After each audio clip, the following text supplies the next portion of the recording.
Good evening, friends. Respected identities on the dais. Our guest, Mr. Sailesh, Advocate Sailesh Sheth, Mr. Snehal Mazumder, and my colleagues, President Mr. Dijan Mehta, Vice President Mr. Purvik Pancha, and Treasurer Mr. Nimesh Shah. We are all waiting for the Union Budget seminar to be started, which is rescheduled at 4:15. Before going further with the seminar, it's an auspicious day for us because we are having a book launching today done by Mr. Snehal Mazumder and Sailesh Sheth. So I will request Mr. Sailesh Sheth and Mr. Snehal Mazumder to please come on the mic and let us know about this book and let us have a launching ceremonies. We are fortunate to have our office bearers as well as governors present in this seminar, so they all will join for this book launching at ITMA. Thank you.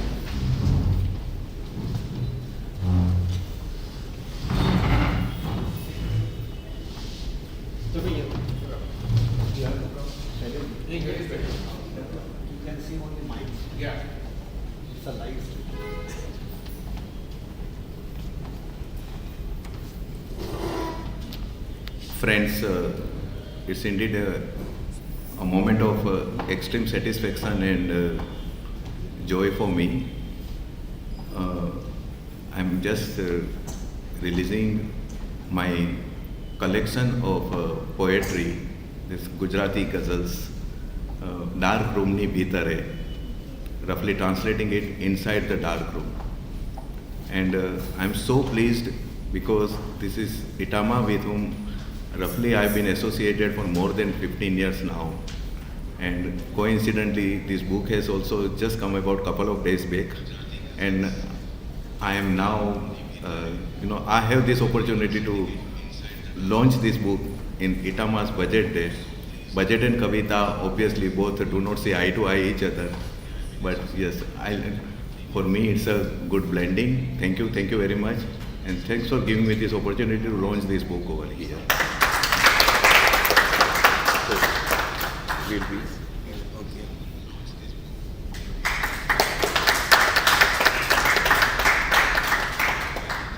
I'm also honored because the main preface of this collection has been written by my very good friend CA, who is also co-speaker today, CA Snehal Mazumder.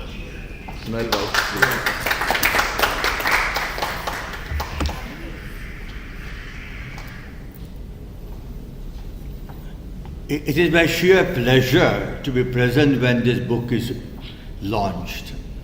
There are two things in life. One is a standard of living. Second is the standard of life. So Sailesh Bhai, for his standard of living, he is practicing indirect taxes, kar. But for his standard of life, he has been practicing and writing poetry, and that is kalam. So one is a profession, second is a passion. And it is very difficult to keep both the wheels of the chariot together. Because if one wheel comes out,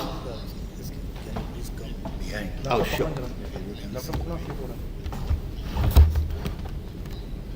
And it is something very difficult to keep both the wheels together of the chariot, because if one wheel comes out, then you have to call your queen, who can be Kaikeyi, and she will ask for three promises, and that will start a Ramayana.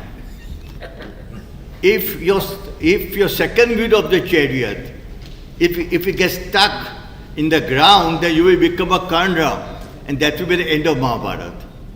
So I congratulate Advocate Sailesh Sheth for this excellent balancing of kar and kalam, of standard of living and of standard of life, of profession and passion.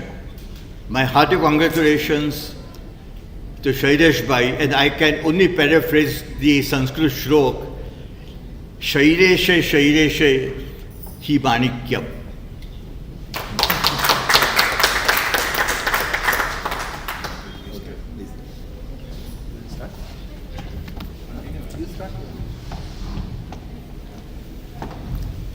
so much, all of you. A very good evening to all of you. I am Jagruti Bandarkar. On behalf of ITMA, welcome you all on the seminar Union Budget 22-23. May I now request Mr. Dijen Mehta to welcome our guest speaker, Mr. Sailesh Mazumder. Snehal Mazumder, sorry. So thank you.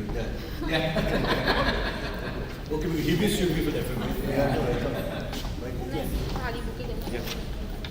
Bouquet देऊया.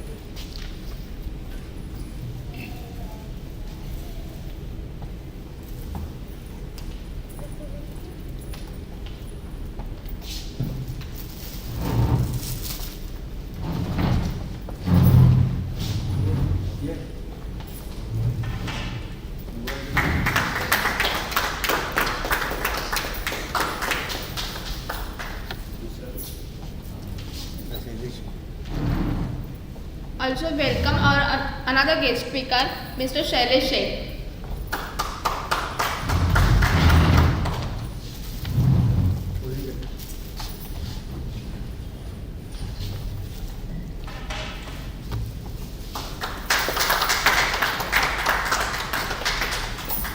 Thank you so much, sir. May I now request to Mr. Dijen Mehta, please deliver the welcome address. Good evening, everyone. Shri Sailesh by Sheth, Shri Snehal by Mazumder, ladies and gentlemen, and my friends. I, on behalf of ITMA, welcome you all in the seminar of implications of the Union Budget 2022-23 organized by the Association. ITMA, on its annual agenda, has activities for its members in its various fields like marketing, technical and technological, and administration, thereby helping them to enrich their knowledge and grow their business. Even though our association represents textile engineering industry, our members are from different disciplines, like manufacturers, traders, agents, merchandisers, and consultants and all. And so it is very Herculean task while addressing the outcome of the budget, as we have to consider all these disciplines while putting up the advantages and disadvantages of the budget on the paper. However, we have been doing this assignment successfully since last 75 years under the guidance of stalwarts like Sailesh Bhai and Snehal Bhai, who have been sincerely making themselves available to our invitations. Sir, ITMA has already made its representation to the various authorities of the Ministry of Textile, Ministry of Heavy Industries, and also to our allied association in regards with the measures needed to be taken for the improvement of the textile engineering industry while preparing the budget. In highlighting our views, even though there are no such issues directly addressed to the textile industry, but MSMEs are well covered and most of our members are of MSME category, we feel that it shall be useful for all our members. Today we are fortunate to have stalwarts with us to enlighten us on the impact of direct and indirect taxes in the Indian budget. We have with us Shri Sailesh Bhai, advocates and founder, Messrs. SPS Legal, who will be speaking on the indirect tax related proposal on the budget 2022-23. We welcome you, sir, for your presentation, and I am sure that the audience will grab this. On behalf of our association and my own, I extend a cordial welcome to both of you and thank you for sparing your valuable time. Thank you. Thank you so much, sir. Before I invite our guest speaker, Mr. Snehal Mazumder, I would like to introduce our guest speaker. CS Snehal Mazumder has done chartered accountancy, cost and management accountancy and law. He is practicing as a chartered accountant since 1980. He is on the board of many companies as independent director. He is India head of the India Chamber of Commerce, Monopolies, and past president of Indo-American Society. He is regularly featured as a panel speaker on annual budget on the TV on different platforms. He is the president of Indian Museological Society and founder president of Indo-US Cultural Council. May I now request to sir please deliver your speech.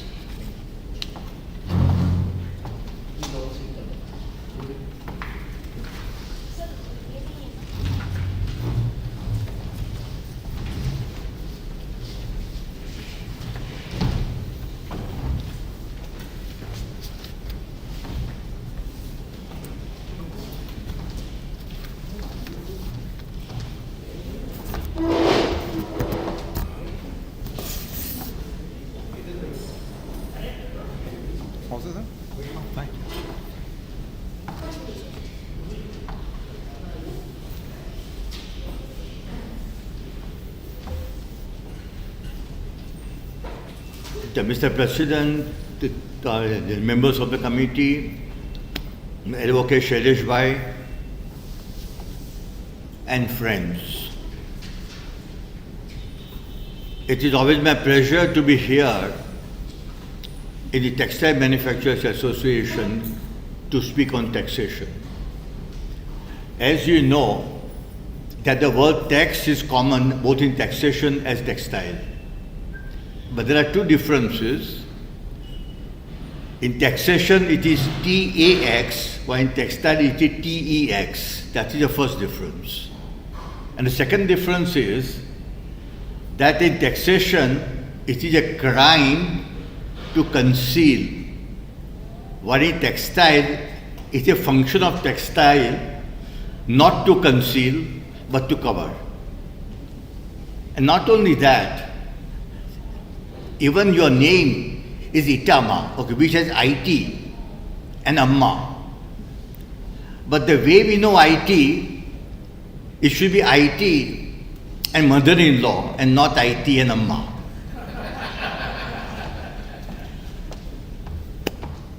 Nani Parkhipala always used to say, and I quote, that it is true that the budget by itself cannot afford a complete solution. Because running a nation's economy is not like playing a sort of penny whistle. The budget has to use all the instruments as if it is a symphony. But it's a budget which more than any other instrument sets the tone and exerts and depresses the mood of the nation for the year. Further, a government which has enough vision to introduce an imaginative budget would presumably have sufficient understanding to make it part of a total package of pragmatic economic policies. And we are going to see the budget in this light. The first budget was introduced way back in England, and the word budget comes from Latin word bulga. And one of the meanings of the word bulga is something which is bulging in the leather bags kind of thing. No wonder that every year, from year to year, your budget which is bulging with several proposals, some of them reasonable and many of them not so reasonable. Income tax was introduced in the year 1799 by William Pitt in England. It came in India in the year 1860. Income tax in England was introduced as a war tax because of the Napoleon Wars. Income tax in India was introduced again as a war tax because the British government had to finance the cost of containing India's first independence movement in 1857. The first act was 1860. It had a very good administration because it had just 3 commissioners, and they were not sort of bureaucrats. They were businessmen of repute.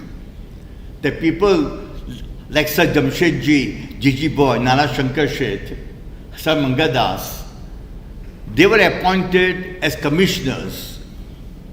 So businessmen had to go with the books of accounts here to discuss about the business with these commissioners, and then they will determine the tax that he had to pay. Things have changed since then. We had the Act of 1886, we had the Act of 1922. In between, there was the Act of 1916, just for 4 years. In the 50s, it was found that the Act of 1922 was too complicated. So they brought about the Act of 1961. If 1922 Act was complicated, you can imagine what those people who have reached after the Act would have thought of the Act today. And today, as it is said, complexity of tax laws itself is a tax. In the USA, it was Einstein who said, a person who was a genius, one of the top geniuses that we have ever seen, that the most income tax, most difficult thing to understand is the income tax. I was discussing with Sailesh today, just now, the Justice Pardiwara of Gujarat High Court has said yesterday that it is easier to go to the moon than to understand GST. Probably he has not heard Advocate Sheth to explain, otherwise he would not have said that. With this brief background, let me go to the proposals of the Finance Bill 2022 in a very short time. First of all, when the finance minister were talking about direct taxes, she took only 10 minutes out of the 90 minutes on direct taxes. So the first reaction of the chartered accountant was that very soon we will be unemployed because there is nothing in the budget for us. But fortunately, when we saw the finance bill was running into 109 pages, we had hope because the devil always lies in details. But fortunately, these details are not something that would be of interest to the common man. They are more for lawyers and for chartered accountants to remain occupied for the next 20 years with these amendments. There have been no changes in the rates of tax. Only surcharge on long-term capital gains has been capped at 15%. Otherwise, there is no change in the rates of tax. Some of the newspapers have reported, especially on the internet edition, that the rates of tax have come down. That is not correct. It is surcharge on long-term capital gain has been capped at 15%. There are some changes on the surcharge on the cooperative societies, but I will not take your time because that will not be of interest to all of you. The second change is under section 115AB, a new domestic manufacturing company, in order to claim 15% concessional rate of tax, had to start its production before the 31st March 2023. Now, because of COVID, the finance minister has been kind enough to extend this last day by a year to 31st March 2024. One interesting aspect is a virtual digital asset. The reference is to a new currency, which is virtual currency, which is digital currency, something like Bitcoin, etc., etc. The finance secretary and the finance minister have been at pains to emphasize, by taxing these assets, we are not saying or certifying that these assets are legal, because RBI is going to come out with its own digital asset. What they are saying, we are going to tax it at 30%, even if it is illegal. Taxation on assets which are illegal has been an old concept. In France, Napoleon had heavily taxed tobacco. So one lady went to him and said, Napoleon, you're getting money out of tobacco. Tobacco is a vice. So Napoleon said, my lady, you show me two virtues that I can tax and I'll be very happy to get money from it.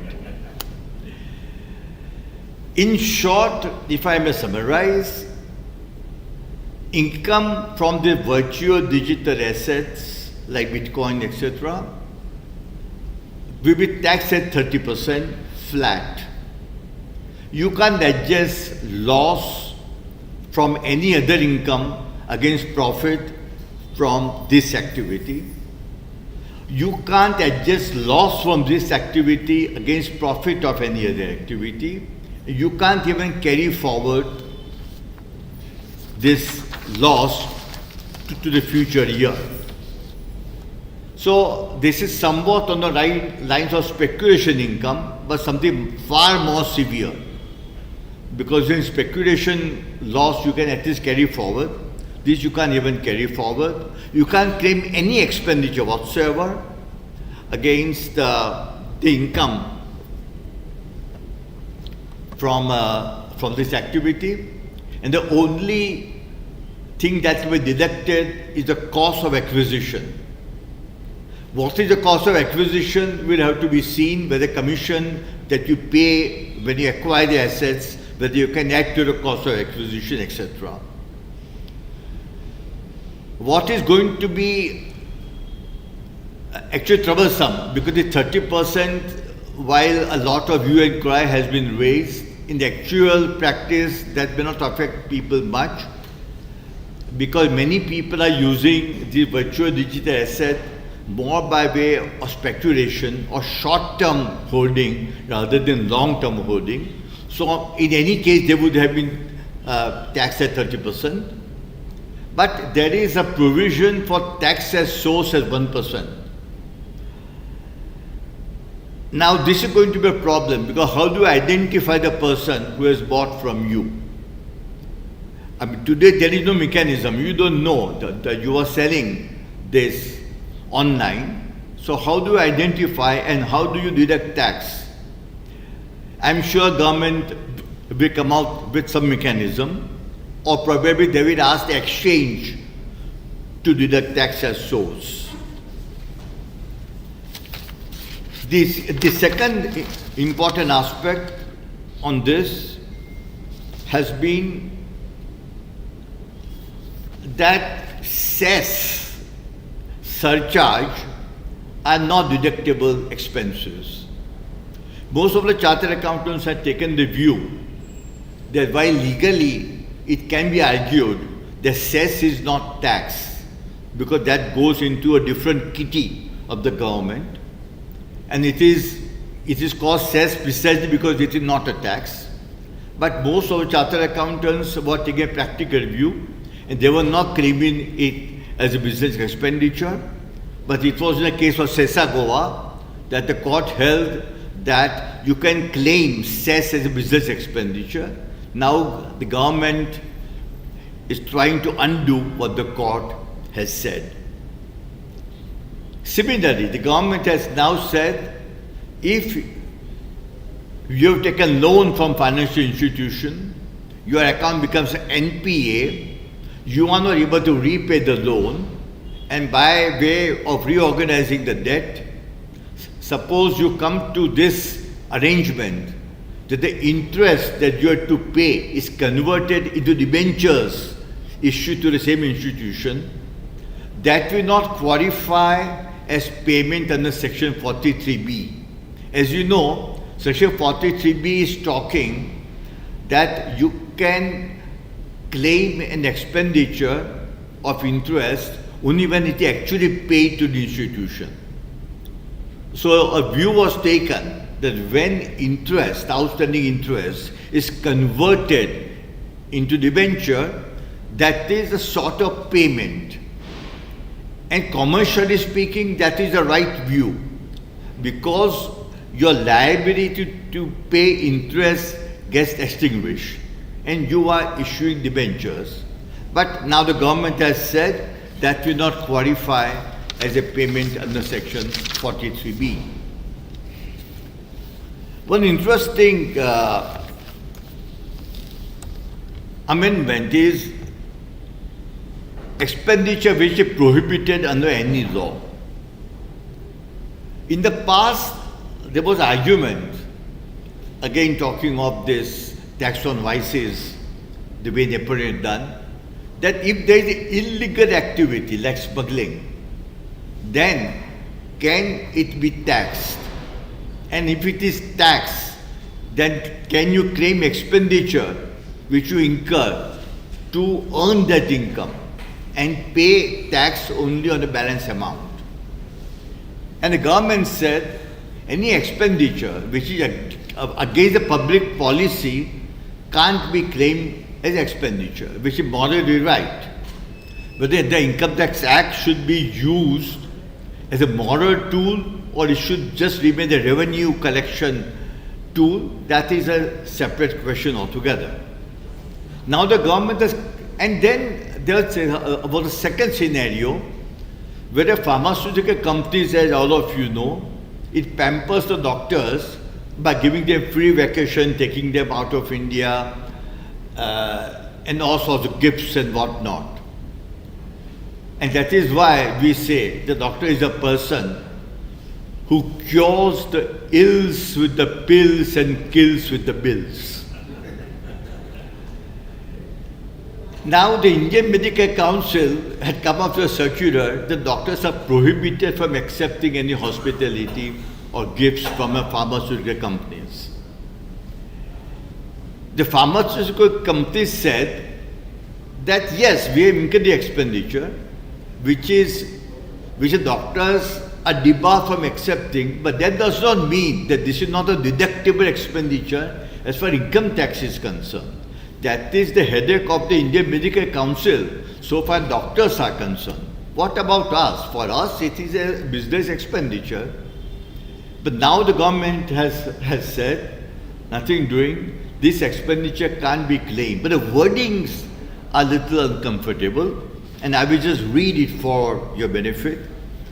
Any benefit or perquisite which is provided to a person, and acceptance of such benefit or perquisite by such person which is a violation of any law, so far no problem, or regulation, no problem, or guidelines governing the conduct of such person. Now guideline is a very wide term. Suppose you are giving some benefit to an employee, say for example Diwali gift, and suppose the employer has a guideline that the employee will not receive any gift, but somebody gives a gift, then that is not allowed. But how will the person who is giving the gift come to know what are guidelines of the particular employee? So that is going to be a problem, because the word guideline, not necessarily under any law. One can check up a law, but how do you, suppose I'm giving a gift to a company in Tata to somebody, I will have to go through what are the employment rules of the employees, and only then I can give a gift. Now some of the companies have a rule that if you accept the gift, then you have to inform the employer. So can you say that this is employee is debarred from accepting the gift? These are going to be the practical questions. The problem is not only is the expenditure disallowed, but a person giving that benefit or perquisite is required to deduct tax as source. So he will quantify the amount of gift. If it is in kind, how will he quantify? Or he has to ensure the person who receives the benefit, he pays the tax. In actual practice, all these things are going to be extremely difficult to execute. Secondly, it has said expenditure incurred for any offense under which it is prohibited by any law in or outside India. Until now it was only law in India. But now even any expenditure which is prohibited by a law outside India. Now how do you keep track? There are more than 183 countries with UN. I mean, maybe one expenditure is allowable in India but not allowable in USA, and you are, say, exporting to 5 countries. In 3 countries it is allowed, in 2 countries that is not allowed. So how do you keep track of these things? So the disallowing expenditure which is prohibited by law in India is something practical to enforce. It is very difficult to enforce or even comply such provisions. You will have to see the law of each and every country where you are doing business, and that is not very practical. And thirdly, the expenditure toward compounding fees in or outside India is not a deductible expenditure. Now this is also a bit controversial, because as Shailesh maybe explained, by compounding you don't admit the guilt, and neither does the department prove the guilt. But you come to a compromise that, okay, that without accepting my guilt, I am prepared to pay this amount to buy peace. Now even that expenditure will not be allowed, not only in India but even outside. So there can be problems if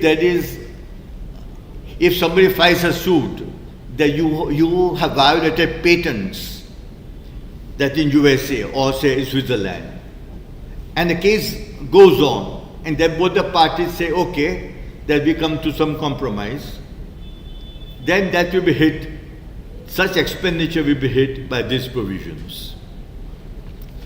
There are some changes in taxation of goodwill, and some say, but that is not of interest to all of us immediately.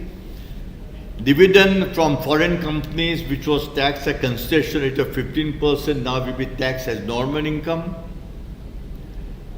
One welcome provision.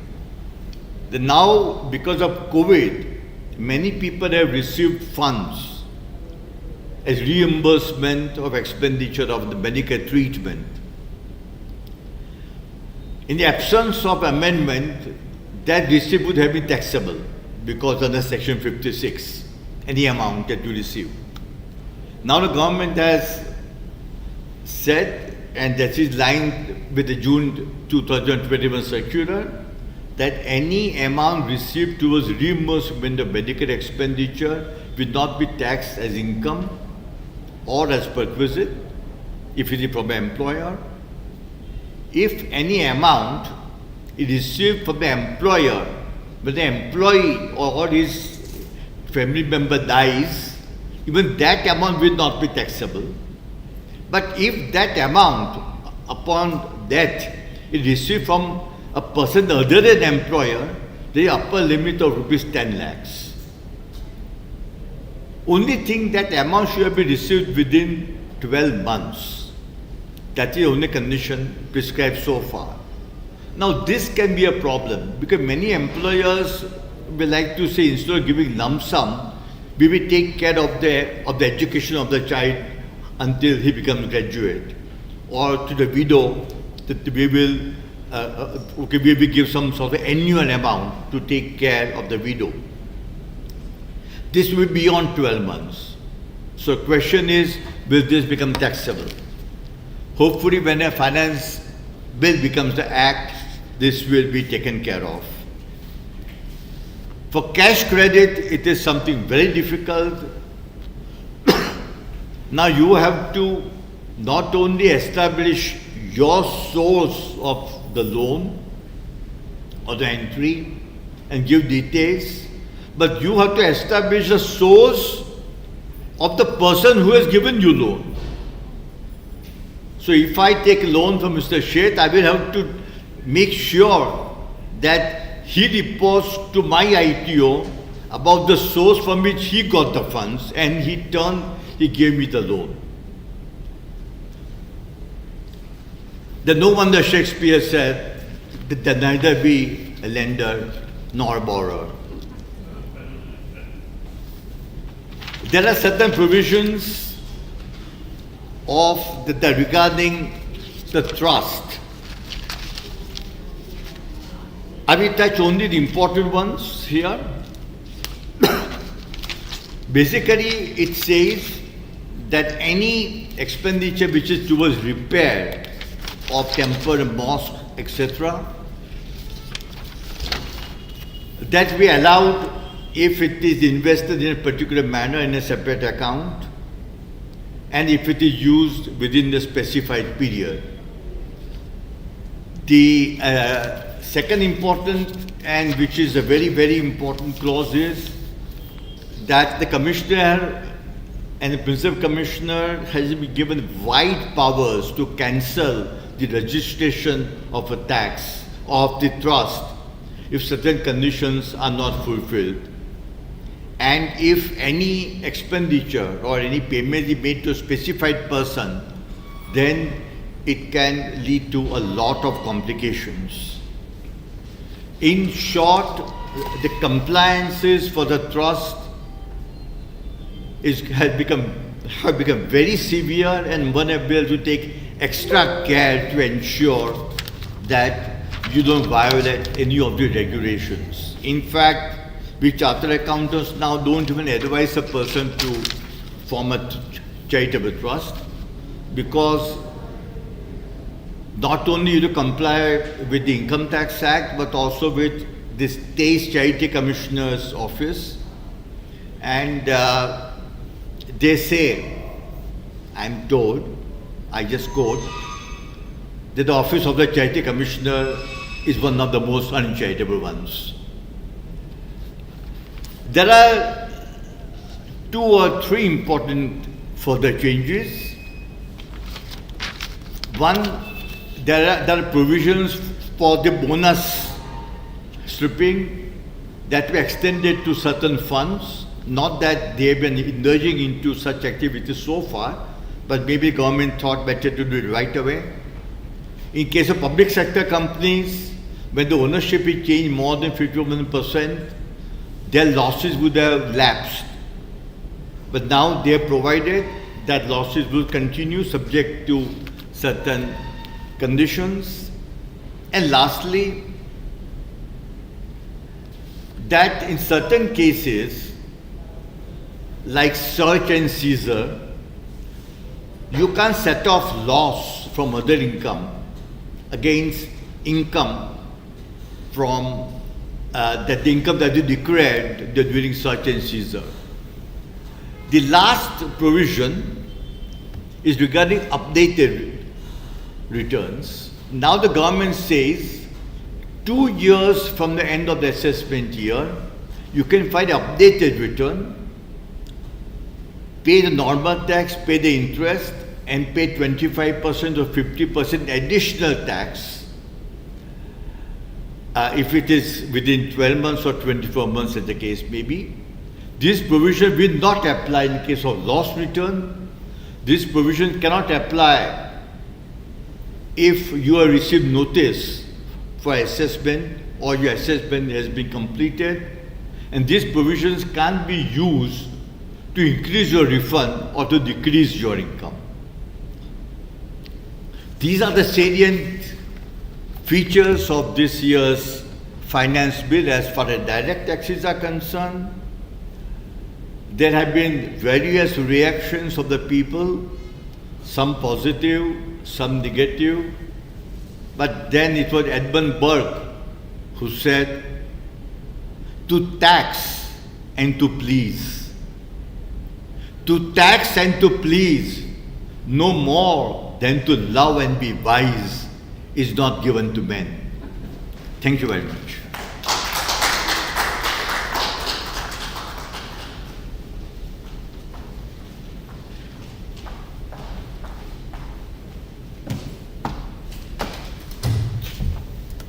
Thank you so much, sir, for your excellent speech.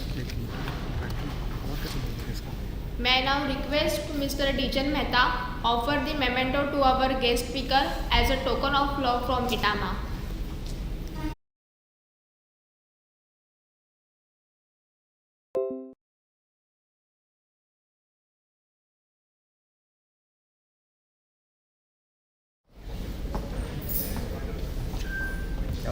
battery off.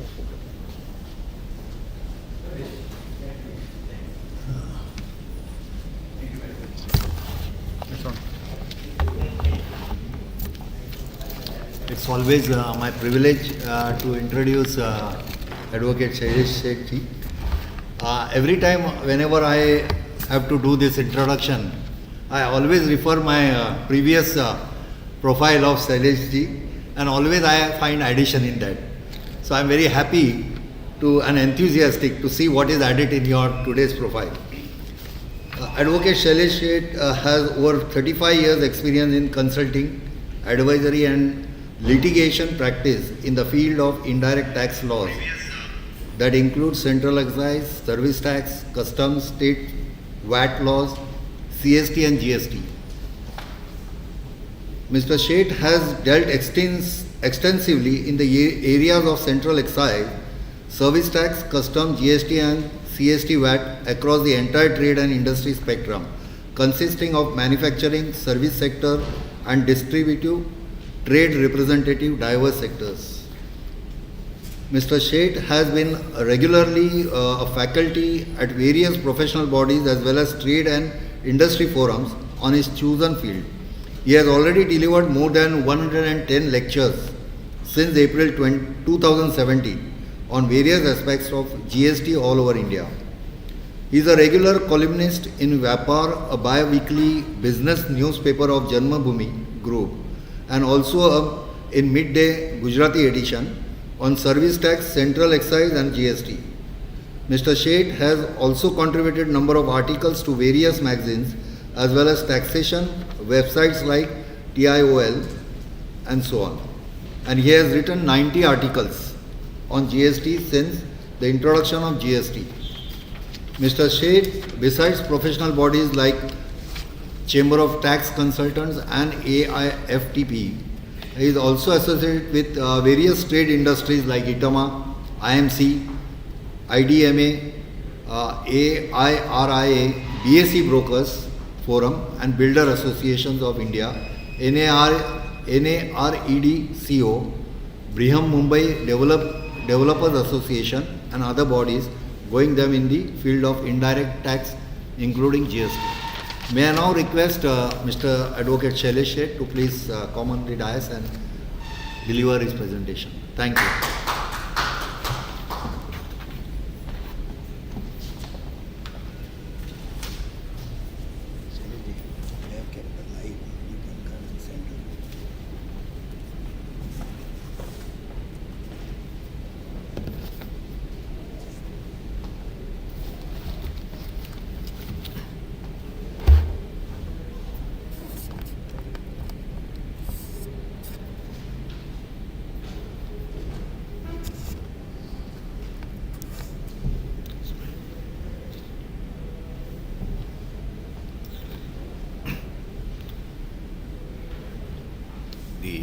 The President of ITAMA, Vice President, other office bearers and friends, those who are present here and those who are on the virtual platform.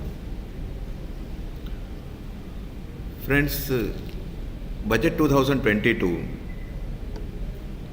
again in last few years, is one of these very few budgets which reminds me of my favorite Greek myth, Pandora's box. I am afraid that my deliberations on GST related proposals probably are like I am opening the Pandora's box.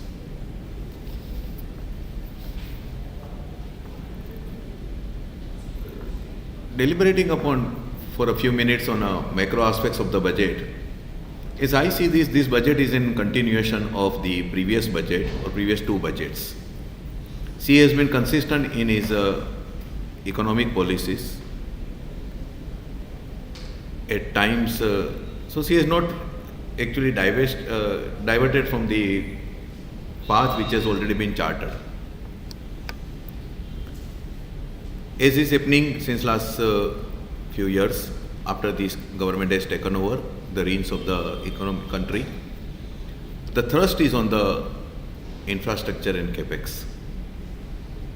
A massive growth in the capex investment is being planned, and this is where probably the finance minister might be banking upon. Again, infrastructure remains the priority area, and not without reason, not without justification. PM Awas Yojana is again expected, because by 2025, if a home for everybody. So the PM Awas Yojana again can be a real booster for the real estate sector. The budget definitely is concentrating on the supply side reforms. There do not appear to be any demand side reforms, major. The purchasing power of the consumer, which is quite ruling low, common man, there is nothing in the budget to directly boost the purchasing power.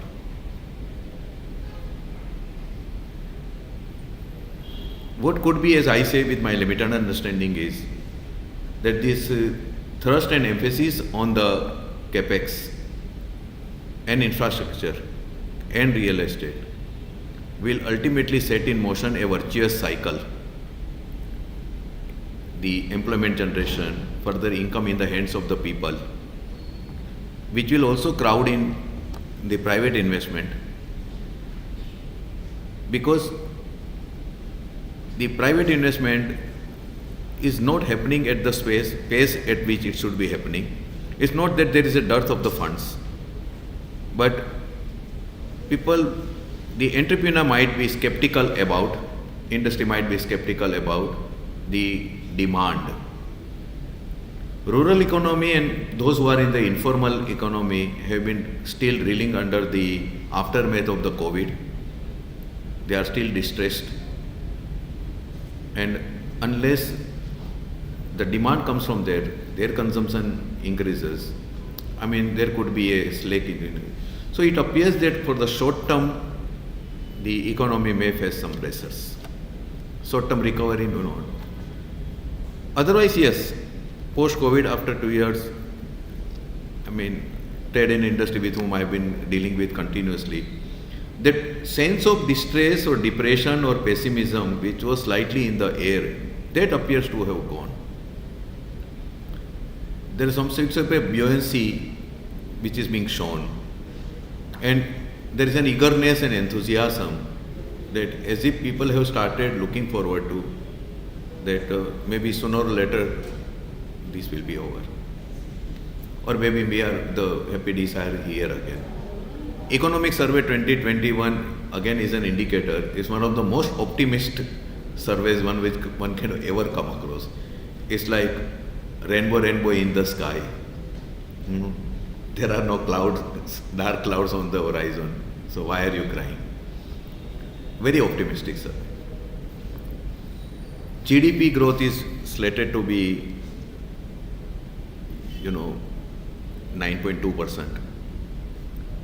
The CRISIL report puts it at 6.8% estimated.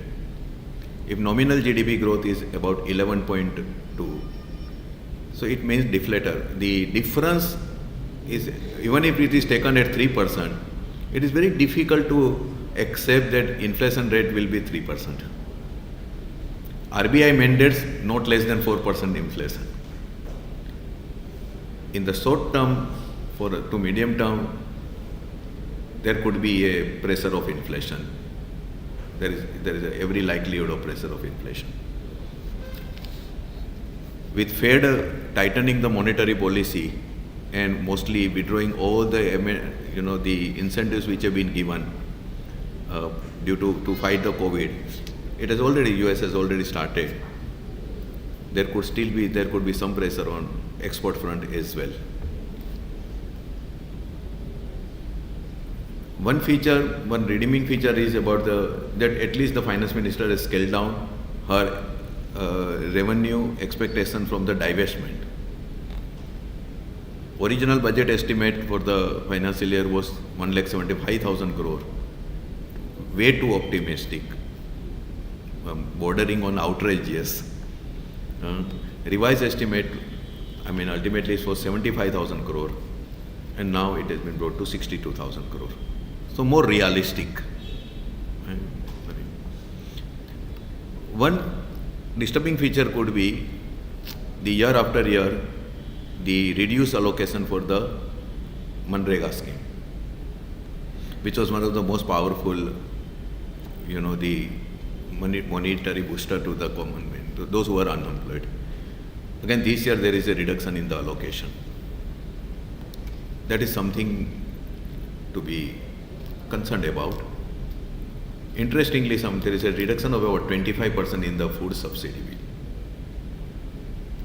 So we'll have to see the pricing, minimum support price, how far government will be procuring. Crude prices are likely to be firm, may reach $80 or may rule around $80 from the today's level. It can go up around the year. RBI has maintained the status quo right now, day before yesterday, but over the year, the ROI can go up by about 50 BPS, it seems. So it's on macro aspects, again, no major upheavals, and at least from the infrastructure and the capex perspective, Finance Minister has been quite consistent and has been working on that direction, which this our country badly needs. Let us see whether how long, how fast it can set in that estimate, the virtuous cycle of employment generation and increase in purchasing power and the spot is the demand. We'll have to see that. Coming to GST, practically there was no word on the GST in the budget, no major word. But when we see the proposals, as usual, the devil lies in the details. And this time the devils which are lurking behind in the details are really, really worrisome, fearsome. For the sake of understanding, the proposals of the budget relating to GST need to be understood in the context of certain proposals of the last year budget which have already been implemented from 1st January 2022. They are all intricately related, connected with each other. So I will be dealing with these proposals not only of the current year budget, the present budget, but also last year budget GST related proposals which have already been implemented from 1st January 2022. Because otherwise it will be an incomplete story. Friends, the first major proposal relates to the amendments made to Section 7 via the last year budget, which have now been implemented on 1st January 2022. As you are all aware that under GST, the taxable event is supply of goods or services or both. Putting it into the juxtaposition of the erstwhile taxation regime, in excise, the taxable event was manufacture. In VAT, it is transfer of ownership in goods for the consideration, and in service tax, it was provision of services for a consideration. These have now become the part of the history. In GST, it is the supply. The word supply, term supply has been defined under Section 7 in an inclusive manner. And the substance of this definition is supply, and then it includes sale, transfer, removal. I mean, there are all sorts of activities which have been described in an inclusive manner for a consideration which is carried on for a consideration by a person for another person in the course or furtherance of business. So two major conditions are business, it should be in the course of business, and it should be for a consideration. And it should be between two distinct persons, one person providing the supply to another person in whatever manner. That brings us whether cooperative societies, members clubs, resident welfare association, industrial societies, chambers, associations like ITAMA or such other bodies, whether they can be brought under the levy of GST or not, on the basis of the principle of mutuality.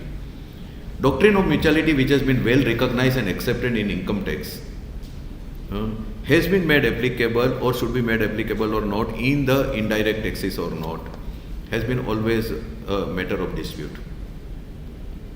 And this dispute has also could have arisen in the GST also. Slightly going back into the time, in the erstwhile regime of service tax and VAT, this has been a major disputed area for more than 3 decades. That whether VAT or service tax can be levied on such type of entities in case it involves supply of goods or supply of service. Can a cooperative society can be said to be providing services to its members? Can ITAMA can be said to be providing services to its members? Even though there is some contribution in the form of membership fees or whatever. Just giving you an example, I'll be using the word society as an indicator.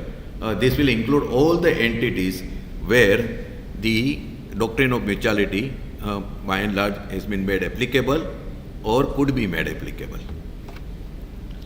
The matter went to Supreme Court in Calcutta Club's case in October 2019 in Supreme Court. I covered this last year also. Supreme Court gave it one of the most historic and significant ruling and ruled that VAT or service tax cannot be made applicable, cannot be levied on this type of entities, and doctrine of mutuality is applicable to them. So far so good. It was a larger bench judgment. Then question arose under GST. While I have been always holding the view, like few others stalwarts in the country, this judgment came in 2019 October, that GST is not leviable on such entities. That was the view we have been taking. There have been difference of opinion amongst professionals between the department and the taxpayers. Couple of people had gone to advance authority rulings also, which have met with the expected, anticipated fate. Obviously, advance authorities, there is nothing advanced about advance authority ruling, it's all backward. So that went against them. However, very interestingly, GST Council took note of the Calcutta Club judgment, Supreme Court, in its 39th meeting, that this judgment and the ratio of the principle laid down in this judgment can create roadblocks in the collection of GST from such entities like societies. They expressed this apprehension in their meeting, and it was decided to amend the law. The amendment made to Section 7, which defines supply, coupled with the amendment made in Para 7 of Schedule 2, which is a categorization or classification schedule under the GST, Schedule 2 CGST 2017, is the fallout of these deliberations by the GST Council in the 39th meeting in the wake of the Supreme Court judgment in Calcutta Club's case. The Council took note of this, and the explanation has been added in Section 7 by the last year budget, whereby a dimming fiction has been inserted, and such entities, I'm not going into the technical details, we don't have time and it would not be the right time to get into this. The sum and substance is this: such entities and their members are given a deemed distinct person status under GST with this amendment in the supply definition. And Schedule 2, Para 7, which talk about, Schedule 2 is only a categorization, classification schedule, it is not a deeming fiction. If there is any dispute regarding whether this is a supply of goods or supply of service, this can arise in case of certain specific type of transactions.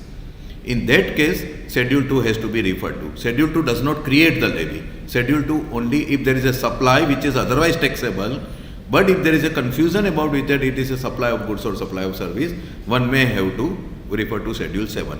Schedule 2, like works contract service, which involves the transfer of property in goods involved in the execution of the contract. So it's a supply of labor and supply of goods. Now whether it is to be classified as a supply of goods or supply of service, such type of composite contracts, one may have to refer to Schedule 2. But Schedule 2 per se does not create the levy, never intended to create levy, never was creating the levy. A common misunderstanding across the country, where the Schedule 2 has been treated as a deeming fiction, that whatever is mentioned in Schedule 2 is liable to tax. No. So, there was a last paragraph second, supply of goods by the unincorporated association, bodies to their members, etc., for a consideration, that was actually treated as a supply of service. That treated as a supply of goods. Now, in that case, that has been omitted. So, this amendment and these amendments have been made retrospectively from 1st July 2017. It has been made effective retrospectively. Obviously, the intention is very, very visible to nullify the impact of the Supreme Court judgment in Calcutta Club, therefore, and paving the smooth collection of the GST from such bodies like cooperative societies, whether housing or industrial, resident welfare associations, chambers, association, etc., etc. Though majority of the chamber, I have not come across a single association or chamber who otherwise have been considered themselves liable, unless they are exempted below 20 lakhs, who have actually, registered this levy. They have been paying, everybody has been paying. Unjustifiably, wrongly, I would rather say, but they have been paying. So, from 1st July 2017. Now, what is the way forward? This has come into effect from 1st January 2022. This amendment has been made effective. What are the implications of this? The implications on the negative side will be any such bodies who otherwise are liable for the GST because of like housing society, having the per month per member contribution of more than 7,500 or about 20 lakh. But in those cases, they are entitled for 20 lakh exemption also. Such housing societies or other bodies who have not paid the service GST from July 17, they can be proceeded against by the department and collect the GST for the entire past period from July 17. Right. This will be the direct implication, and on future, such bodies would be required to charge the GST. This is the literal interpretation and fallout of this. But let us take a pause here. First, this is a retrospective amendment. I have very serious reservations about the validity of this retrospective amendment. Considering the entire history of this entire dispute, which has been going on for years, whether this retrospective amendment will stand the scrutiny of law or not, I have my reservation. It is susceptible to very serious legal challenge. It is unjustified and laying down, applying certain firm principles of law laid down by the Honorable Supreme Court in number of judgments on the sustainability of the retrospective amendment. I am of the view that it can be argued that this retrospective amendment at least is unconstitutional. That is one. Second, the amendments which have been made on a very closer examination and critical examination, a view can be taken that these amendments are not sufficient to bring the societies and other such members bodies like members clubs etc. still within the purview of the levy. They are still not sufficient enough. It's a half-hearted job if at all it is done. In the manner in which it is meant, the language leaves much to be desired. That's a different story. It is one of the most poorly and badly drafted provision, the amended provision, that is explanation. So the two other important terms have not been taken care of. One is business, another is consideration. On a harmonious and critical reading of this, overall this provision, it is possible to take a view that even after these amendments which have become effective, such societies and members clubs are not liable to GST. It's a dispute-prone area, but it is possible to take a view. Third, that assuming the retrospectivity, the validity of this levy for the past period, whether such entities would be still required to shell out the interest, because GST has not been paid, GST has not been charged, The answer could be no. Supreme Court in Star India Limited's case 2019 TIOL has on this point has held that when there is a retrospective amendment creating a levy, you are creating the levy for the first time, and in a way, therefore interest is not leviable. By the same reckoning, there are a number of judgments of Supreme Court that when there is a retrospective amendment resulting into the levy, penalties cannot be imposed. So penalties are definitely ruled out. Then there could be a larger question of when the notices are issued, whether the time bar argument will be available in terms of section 73 or not, etc. Another important point is whether such entities would be in a position to claim the ITC. If my demand is being raised against me for the past period, if I have a tax-paid inward supplies of goods or services, can I now claim the ITC benefit against the past liability which is being recovered from me? This is again unfortunately could be a dispute-prone area. My personal view is ITC can be claimed. Why it has become, we have an umpteen number of judgments in the context of Rustwhile, Modvet and Senvet, that when for any reason the demand for the past period is raised against the taxpayer who might not have paid excise duty or service tax, the benefit of Senvet credit cannot be denied to him. This principle has been applied even in case of evasion, where the party has evaded the duty or tax, then also he has been given the benefit of Senvet credit subject to providing the documents and other such conditions. But not because he was not registered, he had not paid the tax for the past period, therefore it could not be denied. The very subtle challenge here lies would be, under Rustwhile Rule 3 of Senvet Credit Rules 2004, which was the fountainhead of the Senvet Credit Rules, the words used were, every manufacturer of final products or provider of output service shall be entitled for the credit of the taxes or duties paid on. So it was manufacturer or provider of output service. The word registered was never used there. Section 16(1), the basic section for the ITC under CGST Act, it says every registered person shall be entitled to take the ITC on the inward supply of goods or services or both, which are used or intended to be used in the course or furtherance of business. Every registered person. Can the department take a ground that during this 17 to 22, suppose society was not registered or your members club was not registered, because of retrospective amendment you are now being asked to pay the tax as per the amendment, but because you are not registered, ITC cannot be denied, cannot be allowed to you. In my opinion, if this view, and 100% this view is going to be taken by the department, if the ITC is claimed by any such entity, it may not be correct view. It will have to be law, but it may not be correct view.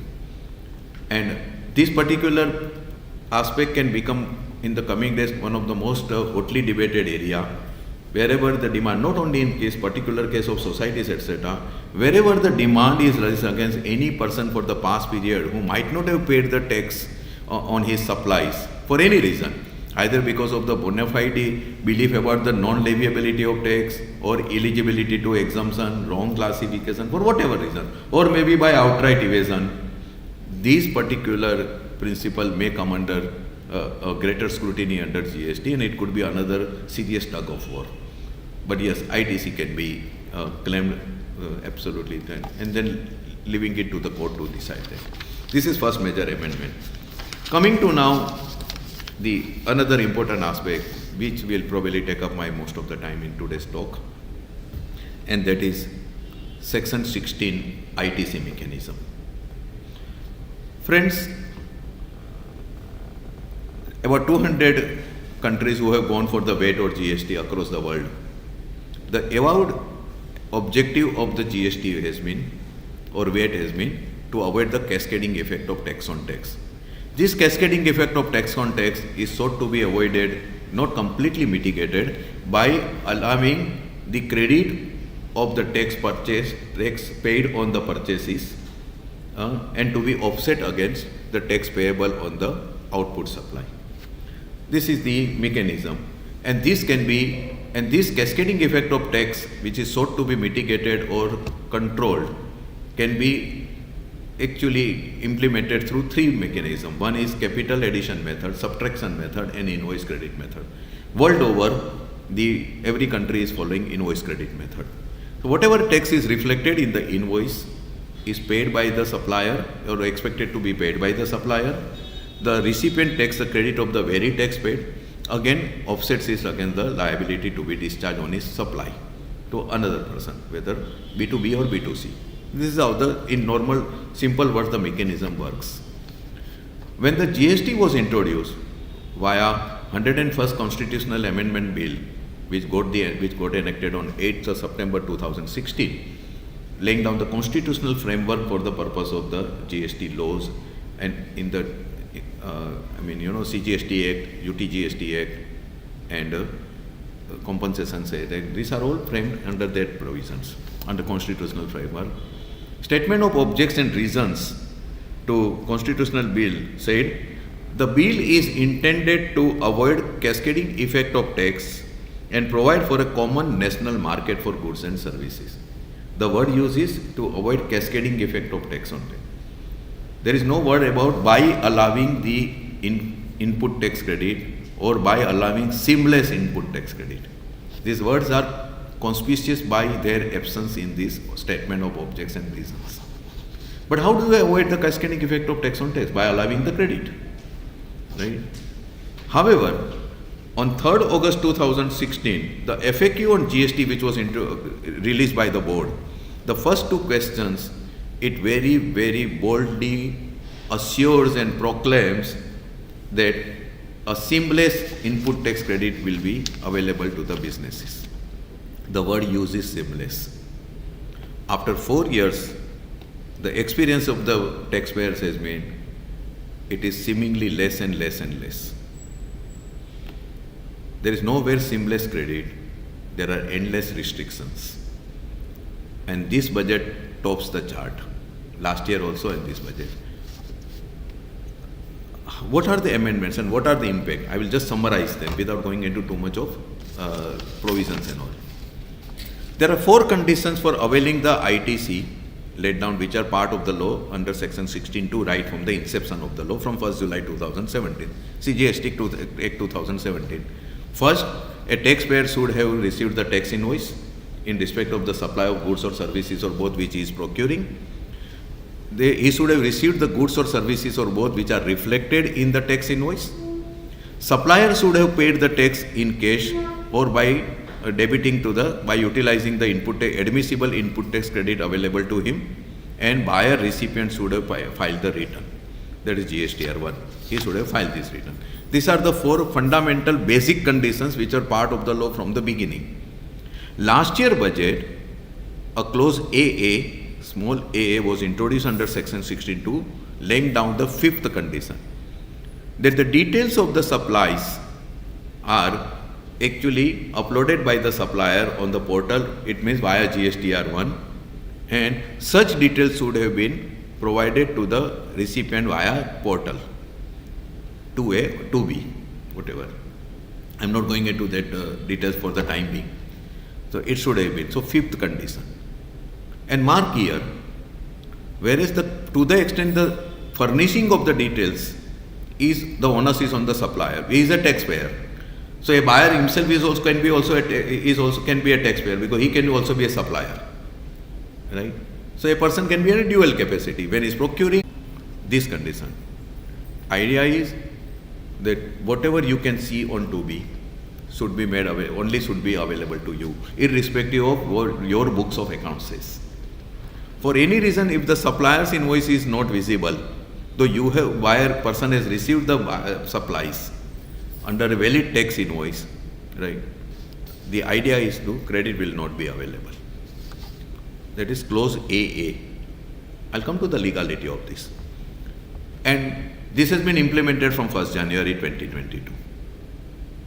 And now in this budget, yet another condition is being introduced, that the credit shall be available on the basis of the return filed under section 38, which will be the one of the section 38 has been completely substituted, unless it is restricted.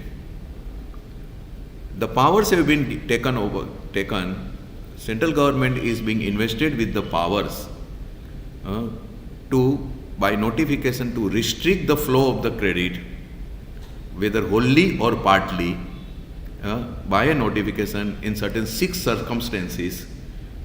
This notification obviously will be on the basis of the recommendation of the council. So this is the new condition, okay, whereby unless the credit is restricted, if the credit is restricted wholly or partly, then even though other conditions are fulfilled, complied with, still the credit may not be available. There is a restriction on the credit flow. Before I come to that, let me clarify that the effective date of proposals of the budget, I have explained this from this platform earlier also. GST related proposals may take effect if specifically mentioned from the date of enactment, only if it is specifically mentioned. Otherwise, almost all the provisions will take effect from the date to be notified by the central government after the enactment of the bill. So all the proposals of current year budget 22 will not become effective from enactment of the bill. Suppose the bill is enacted on 1st March 2022. After both the houses pass the bill, the Honorable President gives his assent, it will become an act. So Finance Act 2022. The proposal, all these proposals will not become effective, which are proposed by the current year budget. Except one, I'll come to that. But otherwise, they will become effective from the date to be notified. And I'm not expecting that to be notified before December 2022. 5 states are in the election mode. Their governments will be formed. Legislative assemblies will be formed. Each and every state and union territory will have to incorporate the similar amendments, proposals into their respective state GST Act or the UT GST Act, and then government will notify. Just like last year budget's major proposals have been implemented from 1st January 2022. So this is one aspect which should be kept in mind. But yes, these are important amendments which need to be, what is lying on the horizon, what is awaiting the taxpayers of this country. So now we have total 6 conditions. Receipt of the tax invoice, valid tax invoice, receipt of the goods or services or both as reflected in the tax invoice, supplier discharging the tax liability either by cash or by debiting to the admissible ITC account, recipient buyer filing the return, communication of the details of the supplies, first of all uploading of those supplies details by the supplier and communication of those details via 2B to the recipient buyer, and lastly the credit is not restricted, whether wholly or partly. With these 6 conditions only, so if we think that I have complied with, I have received the tax invoice, I have received the supplies, I am paying my supplier, I am maintaining the records, I am using it for the business purpose, and this ITC is mine, no. It still will not become an unfettered right of you. And I am right now only on availment.